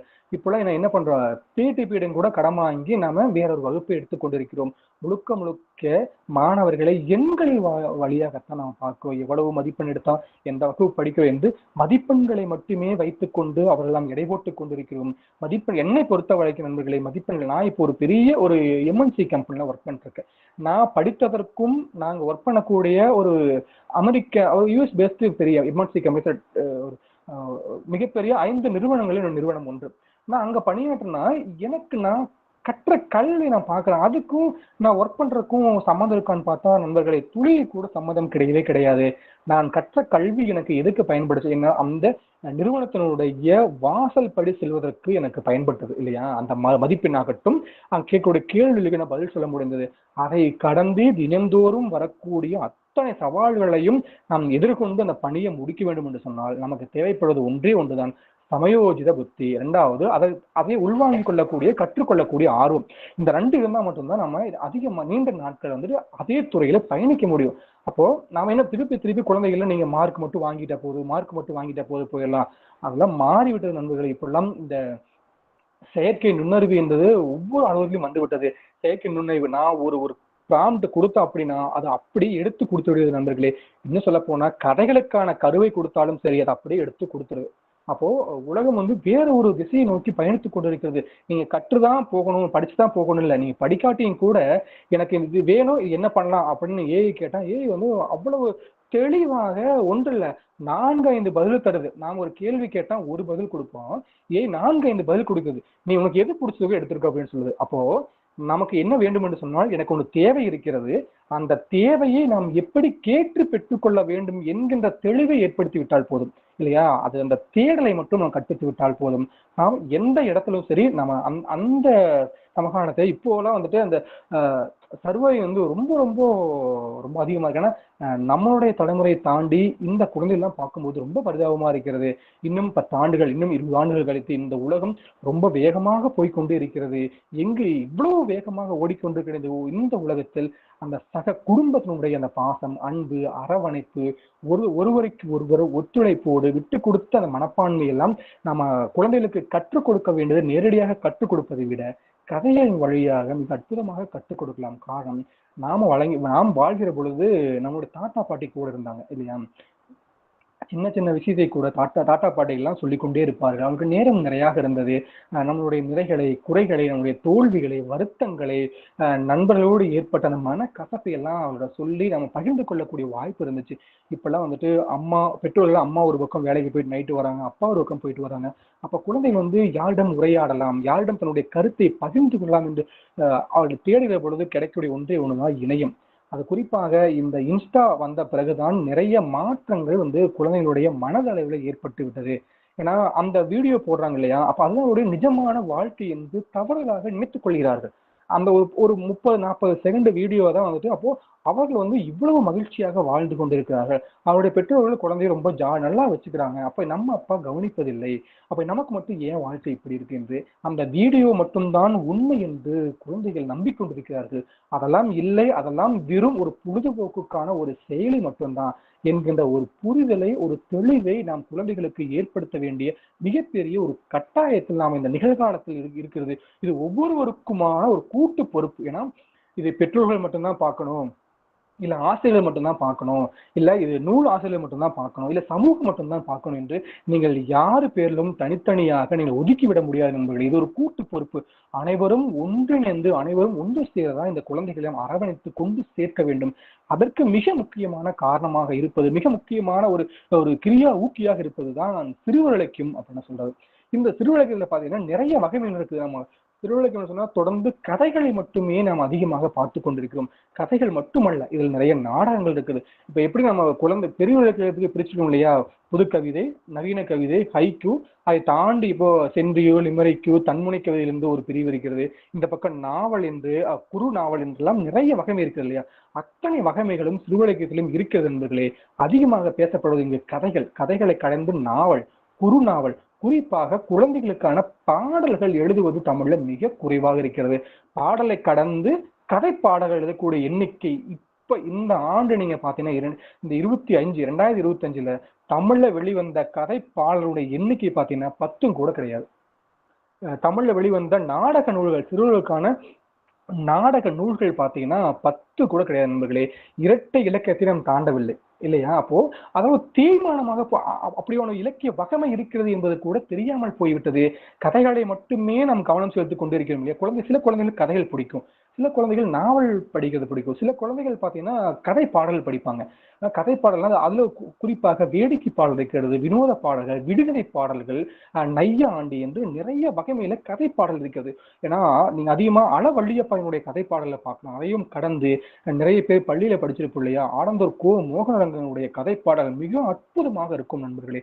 அவ்வளவு அற்புதமாக ஒரு கதையே பாடலாக எந்த இடத்துலயும் பிசிறு தட்டாம எழுதணும் இல்லையா. நம்ம எனக்கு அப்ப கதையில சொல்லும் போதெல்லாம் எனக்கு கம்பனுடைய ஒரு வரிதான் ஞாபகத்துக்கு வரும். அந்த கதை தெரிஞ்சிருக்கும். பரதன் அந்த ராமன் நாட்டை பிரிஞ்சு கங்கை கரை குகனுடைய அந்த இடத்துக்கு வந்திருப்பாரு. அங்க பரதன் ஒரு படையை திரட்டி கொண்டு இருப்பான். குகன் என்ன நினைப்பாருன்னா, நாட்டுல இருந்து அனுப்பிச்சது பத்தாம ராமனை இப்ப காட்டுல இருந்து அனுப்ப போறாங்கன்னு நினைச்சிட்டு ஒரு பாடல் பேசுவார் இல்லையா. ஆள நெடுந்திரை ஆறு கடந்துவர் போவாரோ தோழமை என்று சொல்லிய சொல்லொரு சொல்லன்றோ. அவர் எந்த இடத்துலயும் பிசிறிய தட்டாது இல்லையா. ஏன்னா நான் கம்பெனி வாசிக்கிற பொழுது இல்லாம எனக்கு சிறுவர் கதை தான் ஞாபகம் வரும். நீங்கள் பாடலை வாசிக்கிற பொழுது எந்த இடத்திலும் பிசிறிய தட்டக்கூடாது. மிக எளிமையாக வார்த்தைகளை கையாண்டு மிக மிக நுட்பமாக அந்த ஏகப்பட்ட செய்திகள் புரிந்திருக்கும். நம்ம பாடலை மட்டும் சொல்லவில்லை நண்பர்களே. குழந்தைகளுக்கு என்ன பண்றோம்னா, அந்த மொழியை, அந்த எழுத்தை, அந்த சொற்களை, ஒரு சொல் என்றால் அதுக்கு இத்தனை பொருள்கள் இருக்கிறதா என்று நாம மறைமுகமாக அவர்களுக்கு நாம் கொண்டு போய் சேர்க்கிறோம் இல்லையா. ஏன்னா நம்ம வீட்டுல சொல்லுவாங்க இல்லையா, குழந்தைகளுக்கு இந்த பழத்துல தெரியாம ஊசி ஏற்றணும் அப்படின்னு சொல்லிட்டு. அந்த மாதிரி நான் வெளிப்படையாகவே உங்களுக்கு நான் அறிவுரை சொல்லுவேன் என்று சொல்லாமல் இந்த கதையினுடைய வழியாக நிறைய நூல்களை நாம இப்படிதான் கொண்டு போய் சேர்க்க வேண்டிய ஒரு சூழல் இருக்கிறது. இன்னொரு மிக முக்கியமானதுன்னா, 1900 ஒரு கணக்கெடுப்பு இருக்கு. 1983 வரைக்கும் தமிழ்ல பாத்தீங்கன்னா 1800 நூல்கள் வந்திருக்கு. சிறுவர்களுக்கான ஒட்டுமொத்த நூல்கள் பாத்தீங்கன்னா 1800 நூல்கள். இதுல சிறுகதை மட்டும் பாத்தீங்கன்னா 800 நூல்கள் வந்திருக்கு. அதுல நாவல் 100 இருக்கு. கதை, அதாவது குழந்தைகளுக்கான பாடல்கள், குழந்தை பாடலாக இருந்தாலும் சரி, கதை பாடலாக இருந்தாலும் எல்லாத்தையும் சேர்த்து ஒரு 200 நூல் வந்திருக்கு. வாழ்க்கை வரலாறு நூல்கள் 200, விஞ்ஞானம் சம்பந்தமான, குறிப்பாக அறிவியல் சம்பந்தமான நிறைய எழுதப்பட வேண்டி இருக்கு. அந்த இடத்தை அதிகமாக தொடவே இல்லை இல்லையா. குழந்தைகளுக்கான அறிவியல் நூல்கள் ரொம்ப ரொம்ப குறைவா இருக்கு தமிழ்ல வரக்கூடிய. ஏதோ 1-2 நூல்கள் வருடத்துக்கு பாத்தீங்கன்னா ஒரு 10 நூல்கள் கூட தமிழ்ல குழந்தைகளுக்கான அறிவியல் நூல்கள் வருவதே இல்லை. நிகழ்காலத்தை சொல்லக்கூடிய நிகழ்கால அறிவியலை கொண்டு சேர்ப்பிக்கக்கூடிய நூல்கள்லாம் ரொம்ப ரொம்ப குறைவாதான் தமிழ்ல வந்து கொண்டே இருக்கிறது. நாடக நூல்கள் பார்த்தோம் இல்லையா, 80 வரைக்கும் பாத்தீங்கன்னா தமிழ்ல 80 நாடக நூல்கள் மட்டும் மொத்தமாக வந்திருக்கு. பொழுதுபோக்கு, விளையாட்டு, சித்திரக்கதை அந்த வகைமையில பாத்தீங்கன்னா ஒரு 120 நூல்கள் என்று 1980 வரை கணக்கெடுப்பு பாத்தீங்கன்னா 1800 நூல்கள் தமிழ்ல வந்திருக்கு. அதை கடந்து இந்த 2025 பாத்தீங்கன்னா கடந்த 5 ஆண்டுகள்ல மட்டும் எனக்கு தெரிந்து ஒரு 200-300க்கு மேற்பட்ட நூல்கள் பல்வேறு வகைமைகள்ல வந்துவிட்டது. நான் சொன்னேன் இல்லையா, நான் தொகுத்த நூல்கள் அந்த அந்தியில மறந்த மொட்டுக்கள், அதுல 15 குழந்தைகளுக்கு கதைகளை கொடுத்திருந்தார்கள். அந்த 15 குழந்தைகள் வந்து 10க்கு மேற்பட்ட குழந்தைகள் தனியாக நூல்களை எழுதி வெளியிட்டு விட்டார்கள். அதுதான் நூலினுடைய மிகப்பெரிய ஒரு நான் வெற்றியா பார்ப்பேன். ஒரு கதை எழுதிய அந்த குழந்தைகள் ஒரு நூலை எழுத ஆரம்பித்து விட்டார்கள். நிறைய குழந்தைகள் நூல்களை வெளியிட்டு விட்டார்கள். இப்போ தமிழ்நாடு அரசினுடைய இந்த வாசிப்பு இயக்கம் வந்து மிக மும்பரமாக மிக அற்புதமான ஒரு செயலை செய்து கொண்டிருக்கிறது. நிறைய அரசு பள்ளி மாணவர்கள், நிறைய பள்ளி மாணவர்கள் வந்து கதைகளை பெற்று நூல்களாக அவர்கள் வெளியிட ஆரம்பித்திருக்கிறார்கள். அந்த கதைகளுக்கு ஓவியங்கள் என்பது எப்பவுமே திருவிழா ஓவியங்கள் ரொம்ப முக்கியம். ஒரு கதை இருக்கு அப்படின்னா அந்த கதையை அந்த குழந்தை அப்படியே உள்வாங்கிக் கொள்ள வேண்டும் என்று சொன்னால் ஓவியங்களுடைய பங்களிப்பு மிக முக்கியமாக இருக்கிறது. தமிழ்ல குழந்தை இலக்கியத்திற்கு வரையக்கூடிய ஓவியர்கள் வந்து ரொம்ப குறைவா இருக்காங்க. அவர்களும் 10க்கு மேல இல்லை. ஏன்னா அந்த குழந்தைகளுடைய மனநிலையோடு எப்படி ஓவியம் வரையலாம் என்பதெல்லாம் ரொம்ப குறைவா தான் இருக்கு. அந்த ஓவியங்கள் ரொம்ப ரொம்ப முக்கியம். இப்ப குழந்தைகள், ஒரு குழந்தை கதை எழுதுகிறது, இன்னொரு குழந்தை அதற்கான ஓவியத்தை வரைந்து நூலாக வெளிவருகிறது. இது போன்ற மிக முக்கியமான முற்போக்கான செயல் எல்லாம் தமிழ்ல நடந்து கொண்டே இருக்கிறது. இதுல குறிப்பிடுவது என்றால் பெரியசாமி தூரனுடைய பங்களிப்பு மிக முக்கியமானது. எப்படி வள்ளியப்பா அவர்கள் வந்து குழந்தை இலக்கிய சிறு எழுத்தாளர்களுடைய அந்த சங்கத்தை உருவாக்கி நிறைய நூல்களையும் நிறைய படைப்பாளிகளையும் அவெல்லாம் வருவதற்கு மிக உந்து சக்தியாக இருந்தாரோ அதே போன்றுதான் பெரியசாமி தூரனுடைய தூரனுக்கு ஈரோடு மாவட்டத்தினுடைய மொடக்குறிச்சியில ஒரு சொந்த ஊர். அதுல அவருடைய பங்களிப்பு ரொம்ப அற்புதமான பங்களிப்பு.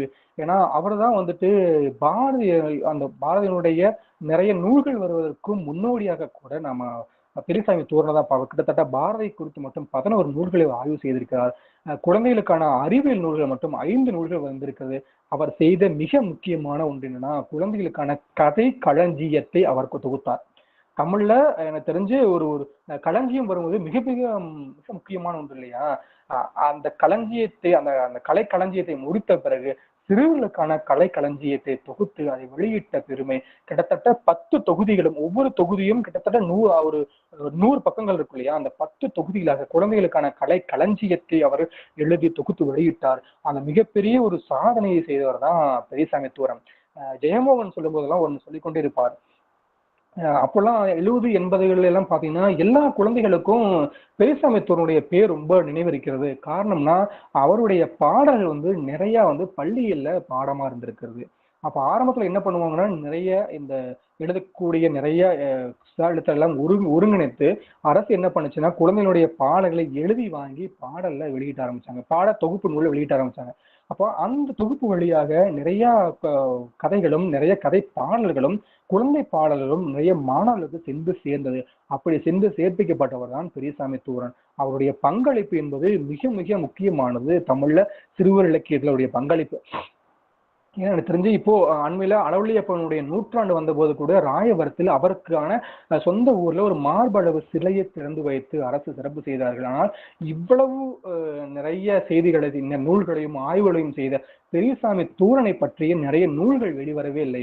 கடந்த 2005ஆம் ஆண்டு சிற்பி பாலசுப்ரமணியம் அவர்கள் வந்துட்டு சாகித்ய அகாதமிக்காக என்ன பண்ணாருன்னா, இந்திய இலக்கிய சிற்பிகள் என்ற வகைமையில் பெரியசாமி தூரனை பற்றி ஒரு பெரிய புத்தகம், ஒரு ஆய்வு நூல் வெளியிட்டிருக்காரு. அதை தாண்டி அவருடைய சொந்த மாவட்டத்துல அவருக்கென்று தனியாக ஒரு சிலை அமைக்கப்பட வேண்டும், அவருக்கென்று ஒரு முக்கியமான பிரதான சாலையில் அவருடைய பெயரை குறிப்பிட வேண்டும் என்கின்ற கோரிக்கை எல்லாம் தொடர்ந்து நாங்கள்லாம் வைத்துக் கொண்டே இருக்கிறோம். ஒரு படைப்பாளி கொண்டாடப்படுகிற பொழுதுதான், ஒரு படைப்பாளினுடைய படைப்புகள் போற்றப்படும் போதுதான் என்ன ஆகும்னா, அடுத்தடுத்த நூல்கள், நிறைய நூல்கள் வரும்.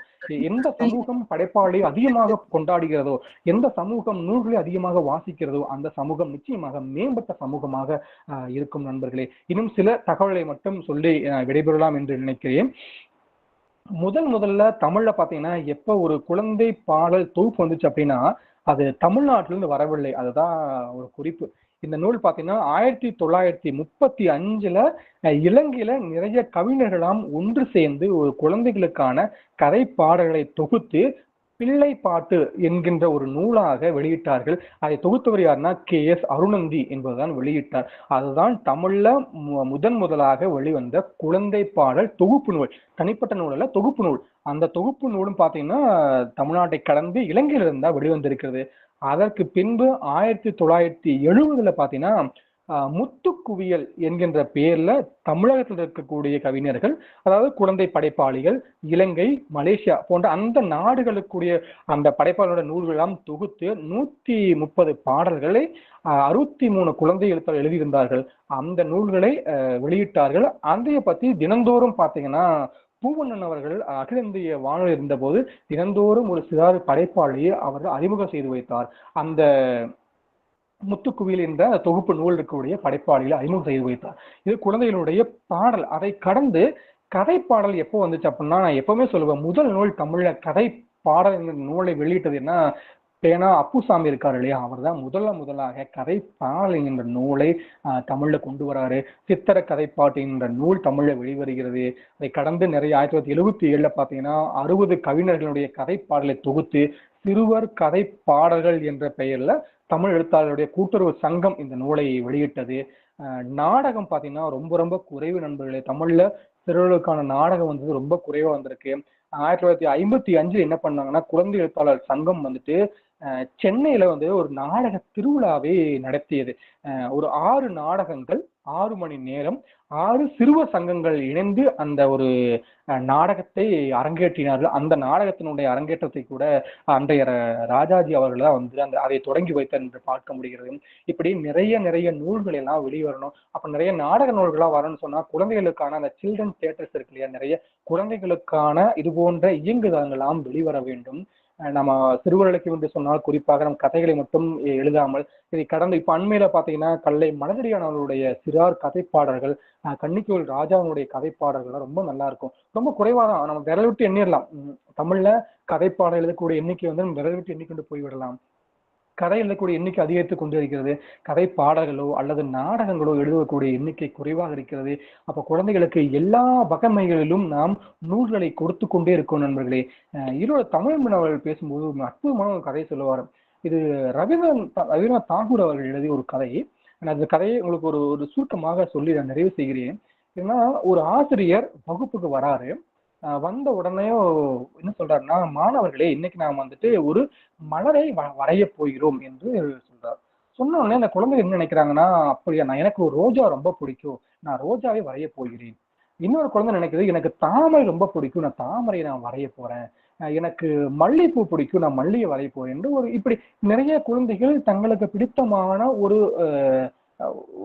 மலரை நினைத்துக் கொள்கிறார்கள். அடுத்ததாக அந்த ஆசிரியர் சொல்கிறார், இல்லை நாம் வந்து இன்னைக்கு ரோஜாவை வரைய போகிறோம் என்று. அப்போ நாம் என்ன பண்றோம், குழந்தைகளுடைய அந்த பரந்தப்பட்ட கற்பனையை சுருக்கி பல்வேறு மலர்களிலிருந்து ஒரே ஒரு மலருக்கு வருது. அடுத்து அவர் சொல்ற போது அவர் சொல்றாரு, நாம் அந்த ரோஜா மலரை மட்டும்தான் வரைய போகிறோம். அப்ப அந்த குழந்தை அங்கேயே உடிந்து போயிடுது இல்லையா. ஏன்னா குழந்தைகளுடைய அந்த சிந்தனை ஏன் வந்துட்டு படத்துல பார்க்கிற போது நூல் தோற்று போகும். இப்ப கூட அண்மையில் சொல்லுவாங்க, இந்த பொன்னியின் செல்வன் வந்துட்டு திரைப்படமாக வந்த பிறகு அதனுடைய நூல் விற்பனை ரொம்ப ரொம்ப குறைந்து விட்டது. ஆண்டுதோறும் பொன்னியின் செல்வன் புத்தக கண்காட்சி என்று சொன்னாலே பொன்னியின் செல்வன் அத்தனை பிறகு விற்பனையாகும். எப்போது நூலா வந்துச்சோ, நூல் வந்ததுக்கு பிறகு அதனுடைய விற்பனை சரிந்து விட்டது. ஏன்னா அந்த நூலை வாசித்த ஒவ்வொருவருக்கும் வந்தியத்தேவன்னா யாரு எப்படி இருப்பாங்க, ஒவ்வொருவருடைய மனதிலும் வந்தியத்தேவனுடைய அந்த உருவம் பிரம்மாண்டமாக இருக்கும் இல்லையா. அவருடைய மிகப்பெரிய தோளோடு ஒரு மிகப்பெரிய ஒரு ஆண்மகனாக ஒவ்வொருவருடைய மனதிலும் நாம் உருவம் கொடுத்து பகிர்ந்து வச்சிருப்போம். அப்போ இந்த திரைப்படம் வந்த பிறகு என்னாச்சுன்னா அந்த கற்பனை அத்தனையும் உடைந்து விட்டது. ஒரு தோற்றத்தை இதுதான் உருவம் என்று நாம் கொடுத்து விட்டோம் இல்லையா. அதுதான் கதைக்கும் அந்த திரைப்படத்திற்கும் உள்ள வேறுபாடு. அப்ப நாம் குழந்தைகளுக்கு வெறும் திரைப்படங்களையோ அல்லது காட்சிகளையோ மட்டும் சொல்லாமல் கதைகளின் வழியாக நகர்த்துகிற பொழுதுதான் அந்த குழந்தைகள் அவருடைய கற்பனை சக்தி அதிகமாகிறது. எவ்வளவு ஒரு மிக வாழ்க்கையில வந்து நெருக்கடியான சூழலை அவர் சந்திக்கிற பொழுது முடிவெடுப்பதற்கெல்லாம் அவர்கள் யோசிக்கக்கூடிய அந்த தருணத்தில் வாசித்த நூல்களும் கேட்ட கதைகளும் ஏதாவது ஒரு இடத்தில் அவருடைய ஆழ் மனதில் பதிது அவர்கள் நிச்சயமாக வழிநடத்தும் நண்பர்களே. அதுதான் கதை செய்யக்கூடிய மாயாஜாலம், அதுதான் கதை செய்யக்கூடிய மிக முக்கியமான ஒரு நுட்பம்.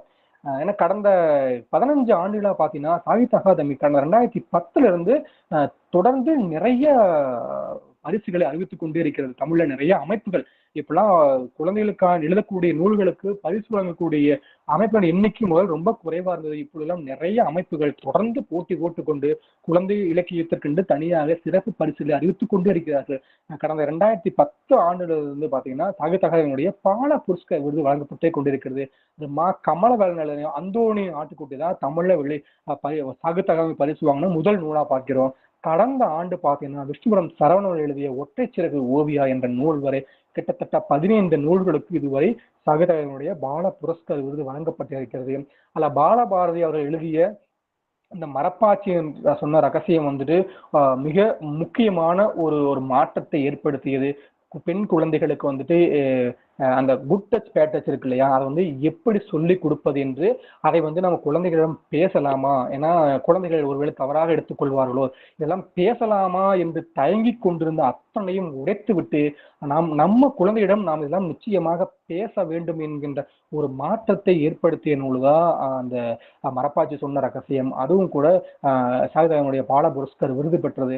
அதுல ஒரு குழந்தைக்கு அந்த ஒரு குழந்தைக்கு தன்னுடைய பக்கத்து வீட்டில் இருக்கக்கூடிய ஒரு பெரியவரால் ஏற்படக்கூடிய அந்த பாலியல் தொல்லைக்கு இருந்து அந்த குழந்தை எப்படி வெளிவந்தது, அந்த தன்னுடைய பெற்றோரிடம் சொல்வதற்கு கூட தயங்கி கொண்டே இருந்த அந்த குழந்தை அந்த மரப்பாச்சியினுடைய அத்தனை தகவலும் சொல்லுகிற பொழுது அந்த மரப்பாச்சி சொன்ன அந்த உந்துதல் இருக்கு இல்லையா, அதை கேட்டு தன்னுடைய பெற்றோரிடம் அத்தனையும் சொல்லுகிறது. தவறு செய்தவன் சுதந்திரமாக வாழ்ந்து கொண்டிருக்கிறான், அதை நாம் அனுபவித்துக் கொண்டு அதற்கு நாம் பழியை வாங்கி கொண்டு நாம் கூடி குறுகி வாழ்ந்து கொண்டிருக்கிறோம். நாம எந்த தவறும் செய்யவில்லை என்று சொன்னால் நாம் நிமிர்ந்து நின்று கேள்வி கேட்க வேண்டும் என்கின்ற அத்தனை செய்திகளையும் பூடகமாக அந்த நூல் முழுக்க விரைவி கிடக்கும் நண்பர்களே. அப்போ கதைகள் வந்து செய்யக்கூடிய மாயாஜாலம், கதைகள் செய்யக்கூடிய வித்தைகள் வந்துட்டு ரொம்ப மிகப்பெரிய ஒரு மாற்றம். உங்களுக்கெல்லாம் வாய்ப்பு இருந்தால் நிறைய குழந்தைகளுக்கான நூல்களை வாங்கி நீங்க குழந்தைகளுக்கெல்லாம் பரிசளியுங்கள். நான் சொல்வது ஒன்றே ஒன்றுதான், நிறைய இடத்துல பரிசெல்லாம் பார்த்தீங்கன்னா நிறைய பொருள்களை கொடுத்து கொண்டிருக்கிறார்கள். அதையெல்லாம் விட்டுவிட்டு குழந்தைகளுக்கு நூல்களை வாங்கி நாம் பரிசாக வழங்குவோம். வாசிப்பதும் வாசிக்காமல் இருப்பதும் அவர்கள் தேர்ந்தெடுத்துக் கொள்வது. நாம புக்கே கொடுக்காம என் பையனெல்லாம் புக்கு படிக்க மாட்டான், என் பையனெல்லாம் புக்கு பிடிக்காது என்று நாம் ஒரு முடிவெடுக்க வேண்டாம். சில நூல்களை வாங்கி அவங்க கொடுப்போம், அவர்களுக்கு பிடித்திருந்தால் நிச்சயமாக வாசிப்பார்கள். அந்த வாசிப்பு அவர்களுடைய நிகழ்காலத்தில் இல்லை என்றாலும் கூட தனித்து அவர்கள் இந்த வாழ்க்கையை நடத்துகிற பொழுது, தனித்து இந்த வாழ்க்கையை அவர்களெல்லாம் நடைபோட்டுக் கொண்டிருக்கிற பொழுது நிச்சயமாக அந்த வாசிப்பு நூல்களும் தமிழ் இலக்கியம் மட்டும்தான் கை கொடுக்கும். நாம் இன்னும் மேம்பட்ட ஒரு சமூகமாக, இன்னும் நம்ம அத்தனை துறைகளிலும் நாம் ஒரு ஒரு உதாரணமாக திகழ்கிறோம் என்று சொன்னால் அதுக்கு மிக முக்கியமான காரணம் நம்முடைய மொழி. அந்த மொழியிலிருந்து நமக்கு கிடைத்த நிறைய நூல்களும் வாசிப்பும் அந்த அனுபவமும் பக்குவம் தான் நம்மை கடத்தியது. அதையெல்லாம் கொண்டு சேர்ப்பித்தவர்கள் நம்முடைய முன்னோர்கள், நம்முடைய ஆசிரியர் பெருமக்கள். அதை அப்படியே குழந்தைகளுக்கு கொண்டு சேர்க்கக்கூடிய கடமையும் பொறுப்பும் நமக்கு இருக்கிறது என்று சொல்லி, எனக்கு தெரிஞ்சு நிறைய பேராசிரியர் பெருமக்கள் என்ன ஓரளவுக்கு நான் இதை நான் சொல்லி முடிச்சிருப்பேன்னு நினைக்கிறேன். தற்கால சிறா இலக்கியம் மிக முக்கியமான ஒரு இடத்தை நோக்கி நகர்ந்து கொண்டிருக்கிறது. நான் எப்போ சொல்வது ஒன்றே ஒன்றுதான், ஆசிரியர் பெருமக்களால் மட்டும்தான் இந்த துறையில் நிறைய நூல்களை எழுத முடியும். நிகழ்கால அனுபவங்கள் நீங்க மட்டும்தான். ஏன்னா ஒரு வகுப்புல 40 குழந்தை இருக்காங்கன்னா 40 குழந்தையிடமிருந்து நீங்கள் ஒரு நாளைக்கு 40 விஷயத்த நான் பார்க்கறோம் இல்லையா. 40 ஒவ்வொரு குழந்தை ஒரு பிரச்சனை சொல்லுவோம். நாங்க போகும்போது சொல்லுவோம், ஒரு குழந்தை ரொம்ப ஒரு அரசு பள்ளியில ஒரு பெண் குழந்தை ரொம்ப ரொம்ப முகம் வாடலா இருந்துச்சு. நாங்க தனியா இருக்கும்போது கேட்கும்போது சொல்றாங்க, அவருடைய தந்தை வந்து மதுவுக்கு அடிமையாயிட்டாங்க, வீட்டுல இவ்வளவு பிரச்சனை இருக்கு, என்னால ஹோம்ஒர்க் பண்ண முடியல, எனக்கு நிறைய படிக்கணும்னு ஆசையா இருக்கு, என்னால பண்ண முடியல, என்ன பண்றேன்னு தெரியல. அந்த அவ்வளவு வெளிப்படையாக பேசுவதற்கு குழந்தைகள் தயங்குகிறார்கள். நீங்க வந்துட்டு சக நண்பர்களாக நாங்க இருக்கிறோம், எங்களிடம் தகவலை சொல்லுங்கள், அந்த உரிமையோடு உரையாடுகிற பொழுது அந்த மாற்றங்கள் இன்றில்ல நண்பர்களே. ஒரு 10 ஆண்டுகள் கழித்து அந்த குழந்தை வந்து ஒரு பெரிய மேடையில் ஒரு மிகப்பெரிய ஒரு சாதனை செய்தால் அந்த குழந்தை நிச்சயமாக சொல்லும், நான் இந்த இடத்துக்கு வந்த காரணம் என்னுடைய ஆசைகள் தான் என்று. அதனுடைய அறுவடை இன்னைக்கு கிடைக்காது, விளைச்சல் என்பது கொஞ்சம் நாள் எடுக்கும். நான் ஒவ்வொரு மேடையிலும் சொல்வது ஒன்றே ஒன்றுதான், நான் ஓரளவுக்கு நான் படித்ததுக்கு தமிழ் இலக்கியம் அல்ல, நான் படித்தது முதுகலை மேலாண்மை. நான் வந்துட்டு பணி இருக்கிறது ஒரு பெரிய ஒரு பன்னாட்டு நிறுவனம். எனக்கும் இலக்கியத்திற்கும் எந்த தொடர்பும் இல்லை. ஆனால் இலக்கியத்தில் என்னை உள்ள கொண்டு வந்திருக்குன்னா அது மிக முக்கியமான காரணம் நான் பள்ளியில படிச்ச என்னுடைய தமிழ் ஆசிரியர்கள் எனக்கு அந்த கற்றுக் கொடுத்ததுதான் எனக்கு அவ்வளவு அற்புதமாக இருந்தது. அதான வழி நடத்துகிறது என்று சொல்லிக்கொண்டு ஒரு ஒரு மிகப்பெரிய ஒரு இந்த வாய்ப்பை எனக்கு ஏற்படுத்தி கொடுத்த சோனா கல்லூரிக்கும் மேடம் அவர்களுக்கும் அந்த கல்லூரி நிர்வாகத்திற்கும் இவ்வளவு நேரம் இந்த அடியனுடைய உரையை கேட்டு உள்வாங்கி கொண்ட அனைவருக்கும் நன்றி. என்னுடைய இந்த உடல்நிலை சரியில்லை என்பதால் என்னால் இன்னும் ரொம்ப அதிகமாக பேச முடியவில்லை. கூடுமான வரை என்னுடைய செய்திகளெல்லாம் நிறைவு செய்திருப்பேன் என்று நம்புகிறேன். வாய்ப்பளித்த அத்தனை நல்ல உள்ளவங்களுக்கும் நன்றி பாராட்டி விடைபெறுகிறேன். நன்றி.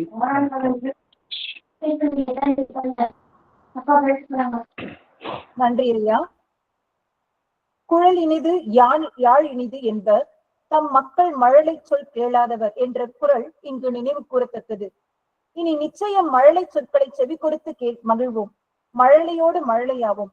அவர்களின் கற்பனா திறத்தை உணர்ந்து இலக்கிய பாதையில் அவர்களையும் அழைத்து செல்ல வேண்டும் என்பதை தங்களது சிறப்புரையால் தெளிவு பெற்றோம். நன்றி ஐயா. தற்பொழுது வினா நேரம்.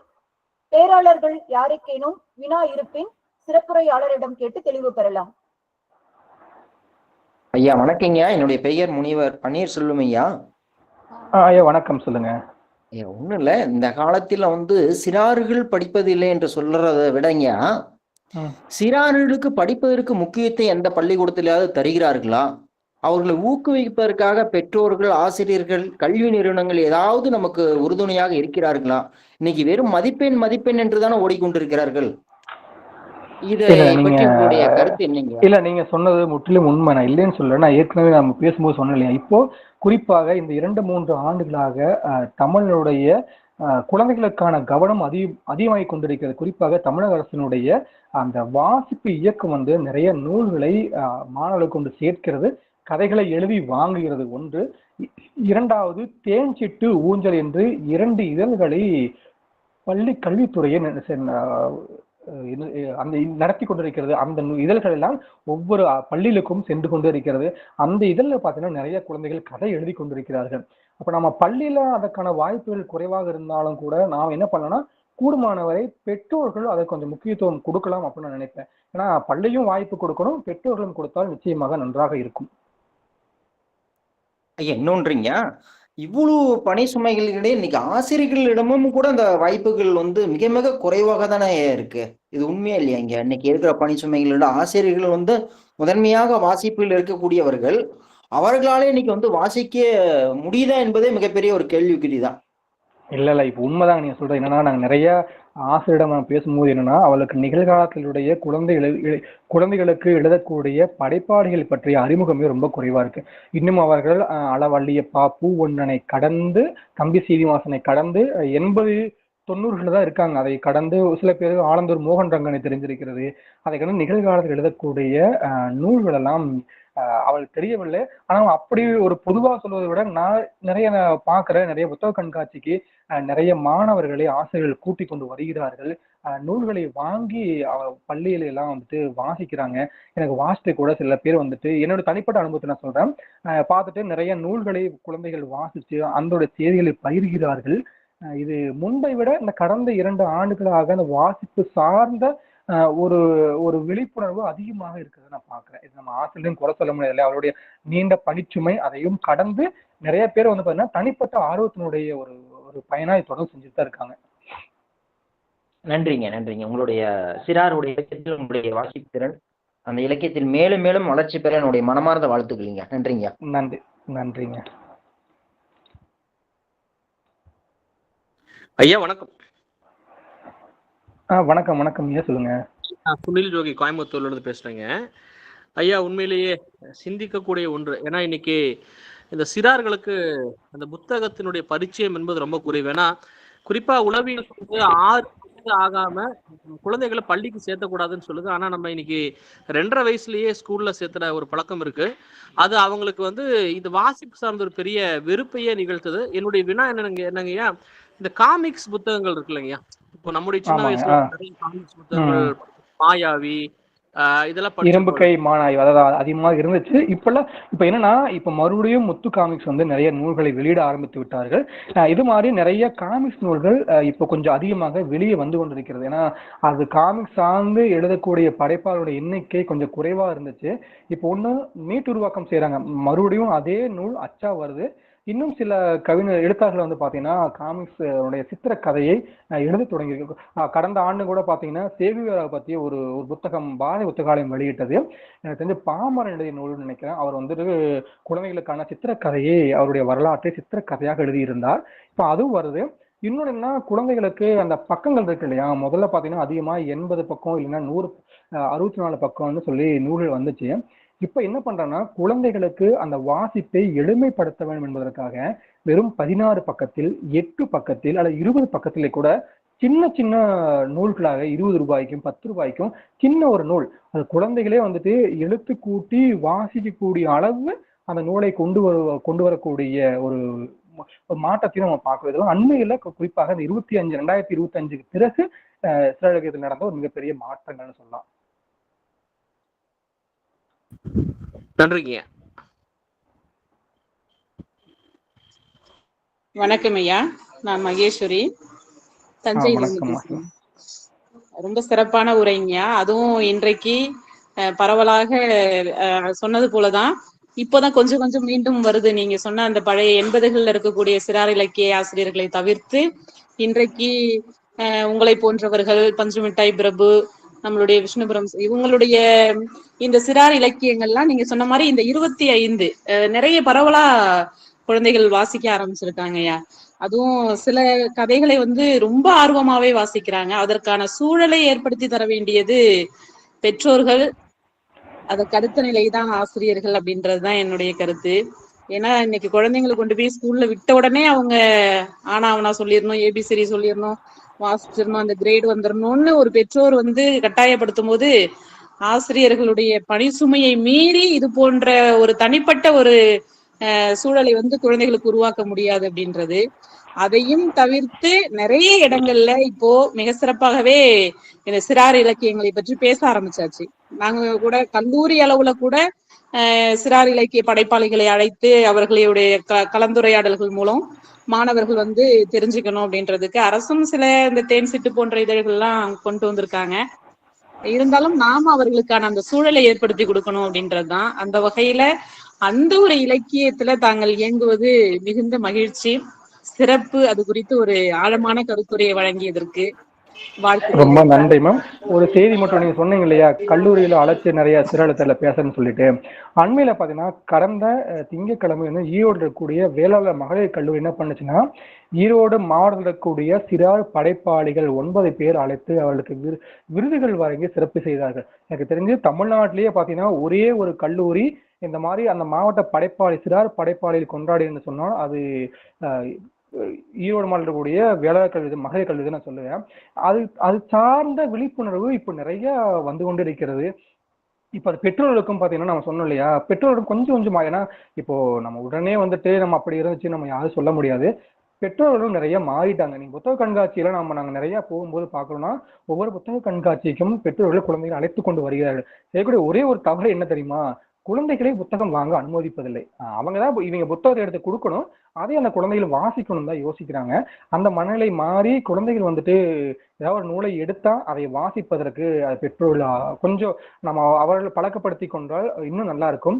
இந்த மாற்றங்கள்லாம் ஒரு நாள்ல நிகழ்ந்து விடாது பேராசிரியர்களே, அது நிச்சயமாக காலம் எடுக்கும். அதற்கான மிக முக்கியமான ஒரு தொடக்கத்தை ஏற்படுத்தி விட்டோம். தொடக்கம் தான் முக்கியம். இது நல்ல தொடக்கம் தான். இது இன்னும் 10 ஆண்டுகள் கழிச்சு நம்ம எப்படி 1950 தான் சிறுவிலக்கியத்தினுடைய மணிக்கொடி காலம், பொற்காலம் அப்படின்னு நம்ம எவ்வளவு சொல்றோம் இல்லையா, அது போல இன்னும் 30-40 ஆண்டுகள் கழித்து 2020க்கு அப்புறம் சிறுவிலக்கியம் மிகப்பெரிய உச்சத்தை தொட்டது என்று நிச்சயமாக பேசுவார்கள். அதற்கான ஒரு மிகப்பெரிய ஒரு முன்னெடுப்பை ஒரு தொடக்கத்தை நம்ம ஏற்படுத்தி விட்டோம் அப்படின்னு தான் நான் நினைக்கிறேன். சிறப்பு சிறப்புங்க, சிறப்பு. நன்றி நன்றி. தோழர் வணக்கம். தோழர் வணக்கம். வணக்கம் சொல்லுங்க, பேருங்க? அது எங்க பேர் வரல. என்னுடைய பேர் கவிஞர் வாலிதாசன் தோழர். ஓ சொல்லுங்க, எப்படி இருக்கீங்க? நல்லா இருக்கேன் தோழர். எனக்கு ஒரு டவுட், ஒரு கேள்வி. சொல்லுங்க. இப்போ வட்டார சிறார் இலக்கியங்களை குறித்து கொஞ்சம் சொல்லுங்களேன் தோழர். இல்ல, இதுல வட்டார சிறார் இல்லைன்னா இது நானே என்னோட உரையில இதை சொல்லணும்னு நினைச்சேன். ஆனா இது என்ன ஒரு பெரிய ஒரு இடர்பாடு என்ன நடக்கும்னா, குழந்தை இலக்கியத்துல வட்டார இலக்கியம் கொண்டு வருவது தவறல்ல. ஆனா இப்போ என்னன்னா, இப்ப நம்ம நடுநாடுன்னு சொல்றோம், இல்லைன்னா இந்த மாதிரி கொங்கு நாடுன்னு சொல்றோம். அங்கு நாம் பயன்படுத்தக்கூடிய அந்த சொற்களுக்கும் தென் தமிழகத்துல குறிப்பாக திருநெல்வேலியோ கண்காணியோ பயன்படுத்த சொல்லுடைய முழுக்க வேறுபட்ட சொல்லா இருக்கும். கரெக்டுங்களா? அப்போ நான் வட்டார இலக்கியத்தை நான் குழந்தைகளுக்கு அறிமுகப்படுத்துகிற இந்த ஊர்ல அது குறிப்பிட்ட அந்த வட்டாரத்துக்கு மட்டும்தான் அந்த நூல் அடங்கிடும். ஆனா தவறில்லை, வட்டார இலக்கியங்கள் நிச்சயமாக சிறுவிலக்கியத்துல வர வேண்டும். ஏன்னா இப்ப நிறைய புழங்கு சொற்கள் எல்லாம் என்னாச்சு, கலை சொற்களாக மாறிவிட்டது. நான் எப்போ சொல்லுவேன், விவசாயத்தை எடுத்துக்கொண்டா கூட விவசாயத்துல என்ன ஒரு காலத்துல வந்துட்டு நம்ம தாத்தா பாட்டி என்ன பண்ணிருப்பாங்க, கவலை ஓட்டி இருப்பாங்க, நமக்கு தெரிஞ்சிருக்கும். அடுத்து என்ன பண்ணாங்க, பார் ஓட்டினாங்க, பார் போதி தண்ணி கட்டினாங்க. இப்ப அது இல்லவே இல்லையே. இப்ப பார் ஓட்டுதுன்னா யாருக்குமே தெரியாதுங்க, தண்ணி கட்டணாவே தெரியாது. ஏன்னா நமக்கு தான் சொட்டு நீர் பாசனம் வந்துருச்சு. இப்ப அது வரைக்கும் புழங்கு சொல்லாக இருந்த அந்த மண்வெட்டி விதைநெல் போன்ற அதாவது வெறும் புழங்கு சொற்களாக இருந்த சொற்கள் என்ன ஆச்சுன்னா இப்ப கலை சொற்களாக மாறிவிட்டது. இன்னும் 10 வருஷம் கழிச்சு குழந்தைகிட்ட போயிட்டு நீங்க மண்வெட்டின்னு கேட்டா யோசிப்பாங்க. இது ஒரு எப்படி பார் கோயில் தண்ணி கட்டணும், தலைமழை பாத்தீங்கன்னா என்ன, இல்ல நெல் அம்பாரம் போட்டு நெல் அடிக்கிறதா என்ன தெரிய மாட்டேங்குது குழந்தைகளுக்கு எல்லாம். இன்னும் சொல்றாங்க, நான் ரொம்ப வருந்தும் நண்பர்களே, குழந்தைகள் சொல்றாங்க உங்களுக்கு நெல் எங்கிருந்து வரும்னு கேட்டா நெல் செடியில இருந்து வருதுன்னு சொல்றாங்க. நெல் நாற்று என்பது கூட குழந்தைகள் தெரியவில்லை. இன்னொரு குழந்தை வேடிக்கையாக சொல்கிறது, எங்க வீட்டுல குக்கர்ல தான் சாப்பாடு கிடைக்கும்னு சொல்றது. அப்ப நமக்கு அது குழந்தை நம்ம கொண்டு போய் சேர்க்கவில்லை. அப்போ இது எப்ப முடியும்னா வட்டார இலக்கியத்தின் வழியாக நாம் இதை கொண்டு போய் சேர்க்கலாம், நல்ல முன்னெடுப்பு. ஆனா அது வந்து பரவலாக எல்லா குழந்தைகளுக்கும் போய் சேருமா, குழந்தைகள் சரியாக புரிந்து கொள்வார்களா என்பது கொஞ்சம் நாம் மெனக்கடணும். அந்த ஒவ்வொரு சொல்லுக்கும் இணையான பொதுவான தமிழ் சொல்ல நீங்க கரையில கீழே கொடுத்து குழந்தைகளுக்கு விளக்கலாம் ஒன்று. அது வேணா நிச்சயமா செல்ல. நான் என்ன சொல்லுவேன்னா, நீங்க இற்றைக்கு என்று ரொம்ப உயர்வான தமிழ் சொல்லையும் பயன்படுத்தாம, இன்னைக்கு என்று நீங்க அந்த பேச்சுலக தமிழையும் பயன்படுத்தாம மிக எளிமையாக இன்றைக்கு என்று பயன்படுத்தினாலே குழந்தைகள் புரிந்து கொள்வார்கள் அப்படிதான் நான் நினைப்பேன். நல்ல கேள்வி வாலிதாசன் அவர்கள். ஏன்னா இது நான் சொல்லணும்னு நினைச்ச ஒரு நான் விட்டுடுச்சு, நீங்க அதை நினைவுபடுத்திட்டீங்க. மகிழ்ச்சி தோழர், பாராட்டுகள். நல்ல ஒரு ஆற்றொழுக்க நடைய போல நல்ல உங்களுடைய உரை வந்து அப்படி வரலாற்றோட பிணைந்து சொன்னீங்க. அதுக்கு எங்களுடைய சென்னை லயோலா கல்லூரி சார்பாக வாழ்த்துக்கள். நன்றி நன்றி தோழர். கடந்த 10 ஆண்டுகளுக்கு மேல நம்ம தொடர்ந்து பயணிச்சுட்டு இருக்கோம். தொடர்ந்து மகிழ்ச்சி தோழர். இன்னைக்கு நிகழ்வுல நீங்க சந்திச்சது ரொம்ப மகிழ்ச்சிங்க. மகிழ்ச்சி தோழர். வணக்கம் சார். ஐயா வணக்கம். நான் கரந்தை கலைக்கல்லூரியிலிருந்து ஏனம்பு பர்வீன் பேசுறேன். ஆமா வணக்கம், சொல்லுங்க தோழர். இப்ப இதெல்லாம் இந்த சிறுவர் இலக்கியம் தொடர்பான சில சிறுவர்களை வைத்து சிறுவர்கள் வந்து இலக்கியங்கள் எழுதுனாங்களா அல்லது படிக்கிறத விட எழுதினாங்களா வச்சுக்கலாம். அதை ஒரு நூலாக்கம் பண்ற செயல்களை நீங்க பாத்தீங்கன்னா கேரளா அரசு செய்யறாங்க. அது போன்ற ஒரு நம்மளுடைய தமிழக அரசுல அந்த மாதிரியான ஒரு நடவடிக்கை எடுப்பதற்கு இருக்கு சொன்னீங்களா. வாசிப்பு இயக்கம் அதை பண்ணிட்டு இருக்காங்க. வாசிப்பு இயக்கம் என்ன பண்றாங்கன்னா, ஒவ்வொரு குழந்தைகளுக்கும் அண்மையில கூட 50 குழந்தைகளுடைய நூல்களை வெளியிட்டார்கள். குழந்தைகள் வந்துட்டு அவர் தோன்றக்கூடிய கதைகளை எழுதி கொடுக்கலாம், அதை செம்மைப்படுத்தி சீர்படுத்தி அந்த நூல்களை தனித்தனியாக தமிழக அரசு வெளியிட்டது. அதுல பாத்தீங்கன்னா 50க்கு மேற்பட்ட நூல்கள் முதல் இதை வந்திருக்கு. தொடர்ந்து அது அதிகமா இப்ப பாத்தீங்கன்னா பள்ளி கல்வித்துறை வந்து மிகச் சிறப்பாக இயங்கி கொண்டிருக்கிறார்கள். குறிப்பாக சிறுவர் இலக்கியம் சார்ந்தவருடைய முன்னெடுப்பு நல்ல ஒரு முன்னெடுப்பா இருக்குங்க. உங்களுக்கு வேணா சொல்லுங்க, அது தனிப்பட்ட தகவல்கள் யார் தொடர்பு கொள்ளணும் கூட தகவல்கள் கூட நிச்சயமா உங்களுக்கு நான் தெரியப்படுத்துறேன். பேராசிரியர் யாராவது தொடர்பு கொண்டு பேசணும்னா அவசியம் நீங்க என்னுடைய எண் வாங்கிக்கங்க, நீங்க எப்ப வேணா பேசலாம். குறிப்பாக சனி ஞாயிற்றுக்கிழமை நான் எப்பவும் ஓய்வா இருப்போம். மித்த நாள் பாத்தீங்கன்னா அலுவலகம் ரொம்ப எங்களுக்கு நெருக்கடியா இருக்கும், பேசுவது ரொம்ப சிரமம். மித்த அந்த விடுமுறை நாள்ல நிச்சயமா உரையாடலாம். ஏன்னா உரையாடல் மட்டும்தான் அடுத்த கட்டத்திற்கு ஒரு இலக்கியத்தை நகர்த்தும் இல்லைங்களா. உரையாடல் தான் வேணும். நான் ஒண்ணு சொல்லவே அதை நீங்க ஒரு மாதிரி புரிந்து கொள்வதை விட இருவரும் அதை நம்ம நேரடியாக பேசிக்கொள்வதுதான் ஒரு நல்ல ஒரு மாற்றத்துக்கான தொடக்கமா இருக்கும். நிச்சயமா நம்ம நிறைய செய்வோம் அந்த மாதிரி. நன்றி நன்றிமா. ஐயா வணக்கம். வணக்கம் வணக்கம், சொல்லுங்க ஐயா.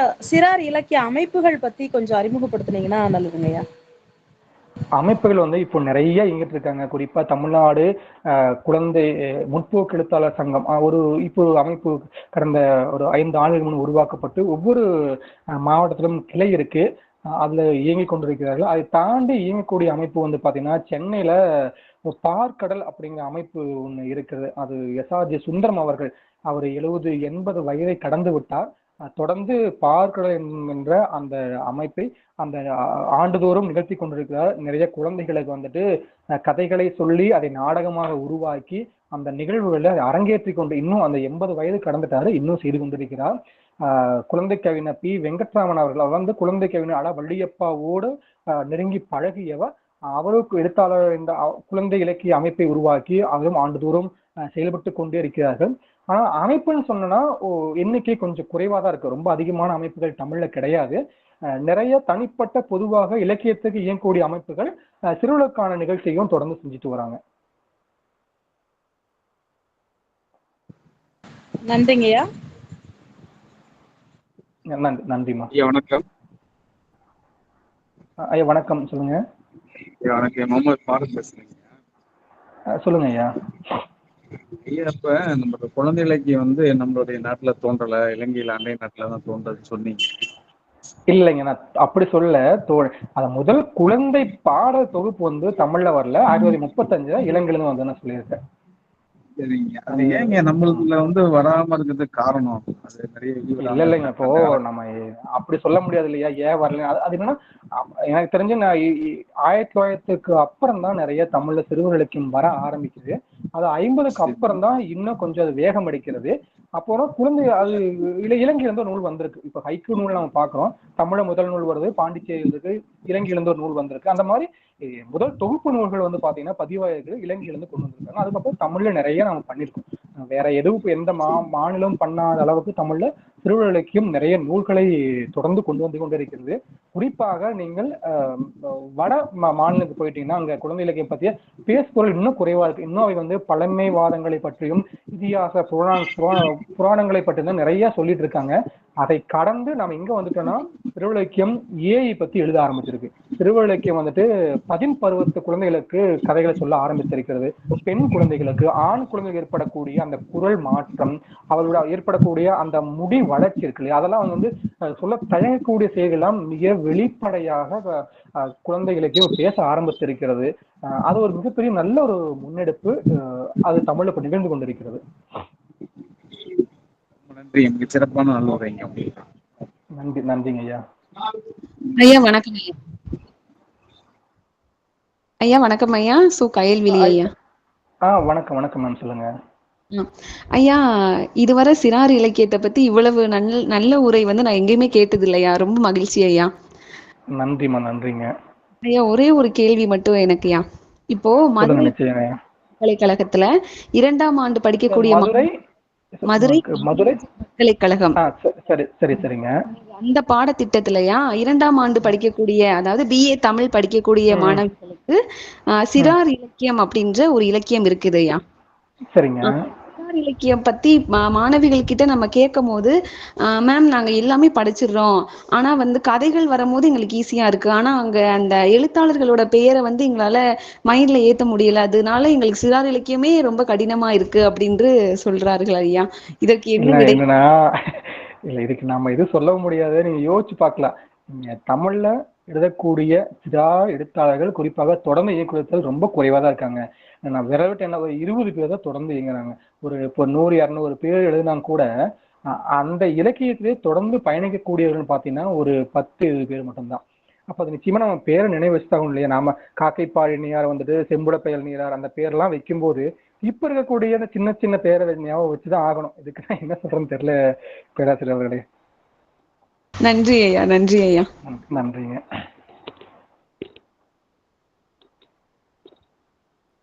வேற கேள்விகள் இருக்குங்களா?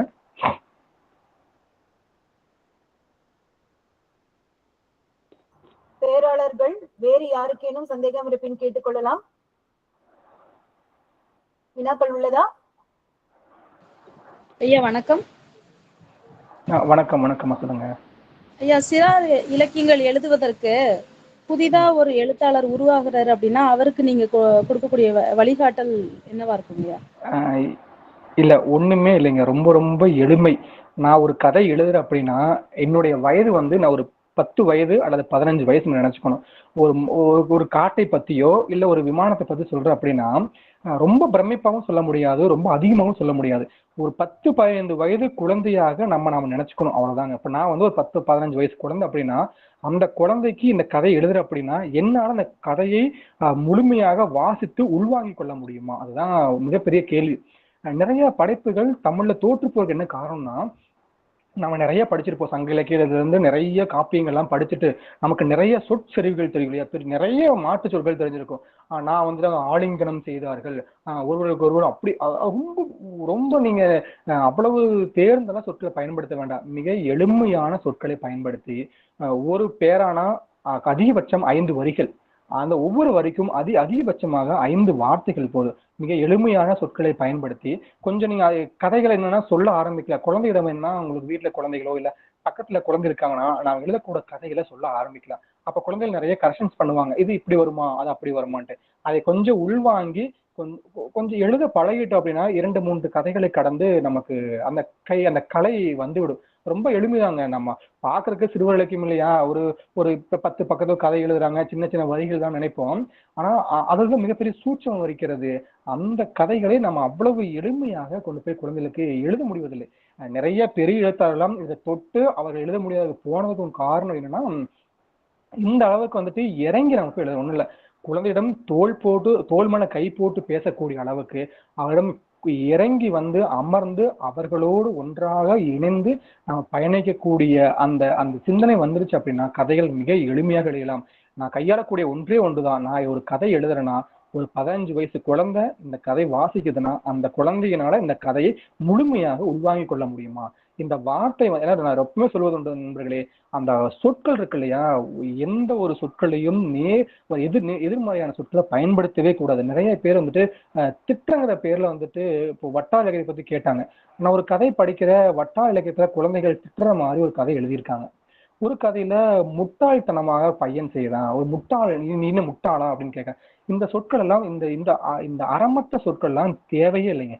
ரொம்ப ரொம்ப எளிமையாக ஒழுங்கு தமிழ் சொற்கள் நாம் பயன்படுத்தினாலே போதும். அந்த குழந்தையில திட்டுறது அந்த மாதிரி சொற்கள் நாம வீட்டுல பேசுவோம் இல்லையா, அந்த சில நூல்களை நான் பாக்குறேன். அந்த நூல்களை பார்க்கும் எனக்கே வருத்தமா தான் இருக்கும். ஏன் தமிழ்ல வந்து இவ்வளவு அழகான அற்புதமான சொற்கள், ஏன்னா தமிழ் அத்தனை சொற்கள் இருக்குது இல்லையா, அதில் இருக்கக்கூடிய நல்ல ஒரு சொற்களை மட்டும் எழுதி நம்ம பயன்படுத்தினாலே போதும், மிக அற்புதமான கதைகள் நம்மளால எழுத முடியும். நன்றிங்க, உண்மையிலே சிறந்த வழிகாட்டல். நன்றிங்க.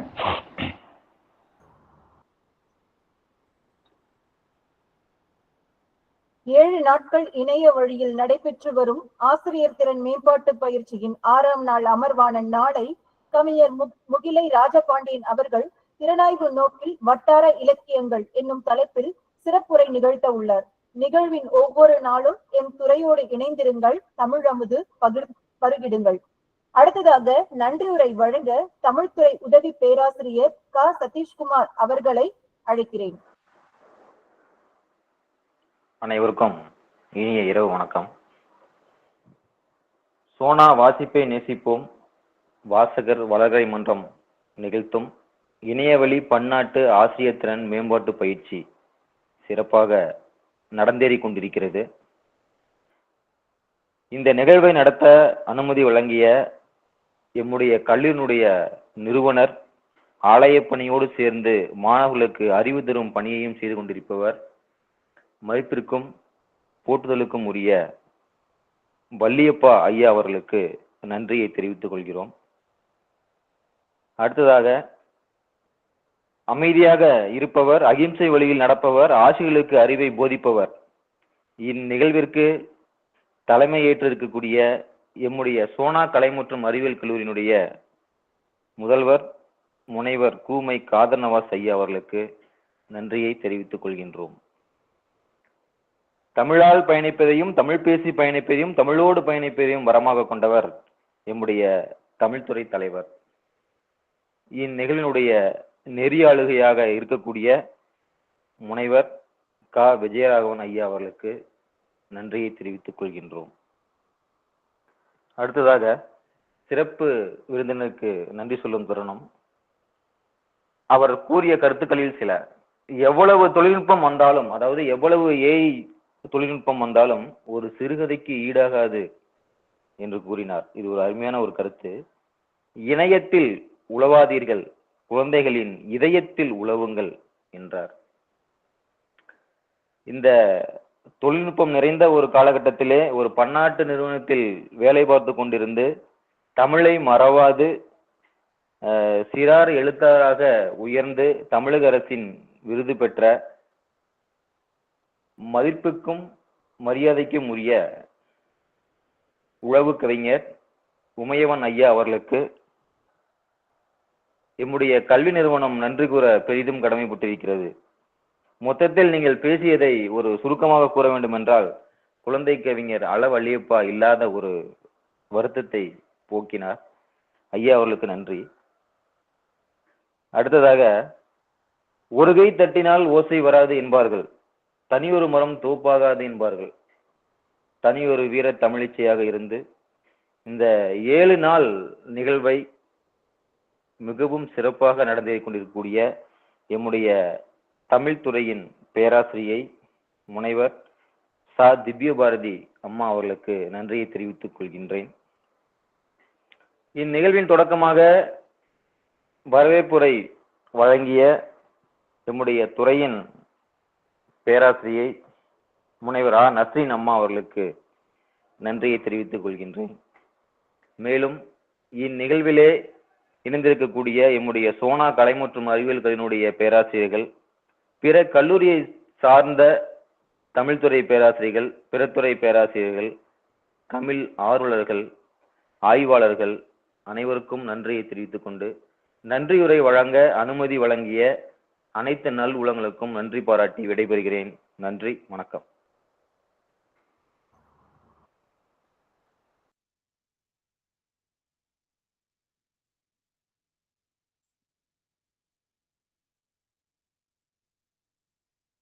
இதில் பேராளர் ஒவ்வொரு நாளும் திறனாய்வியல் பார்வையில் திளைத்து வருகிறோம்.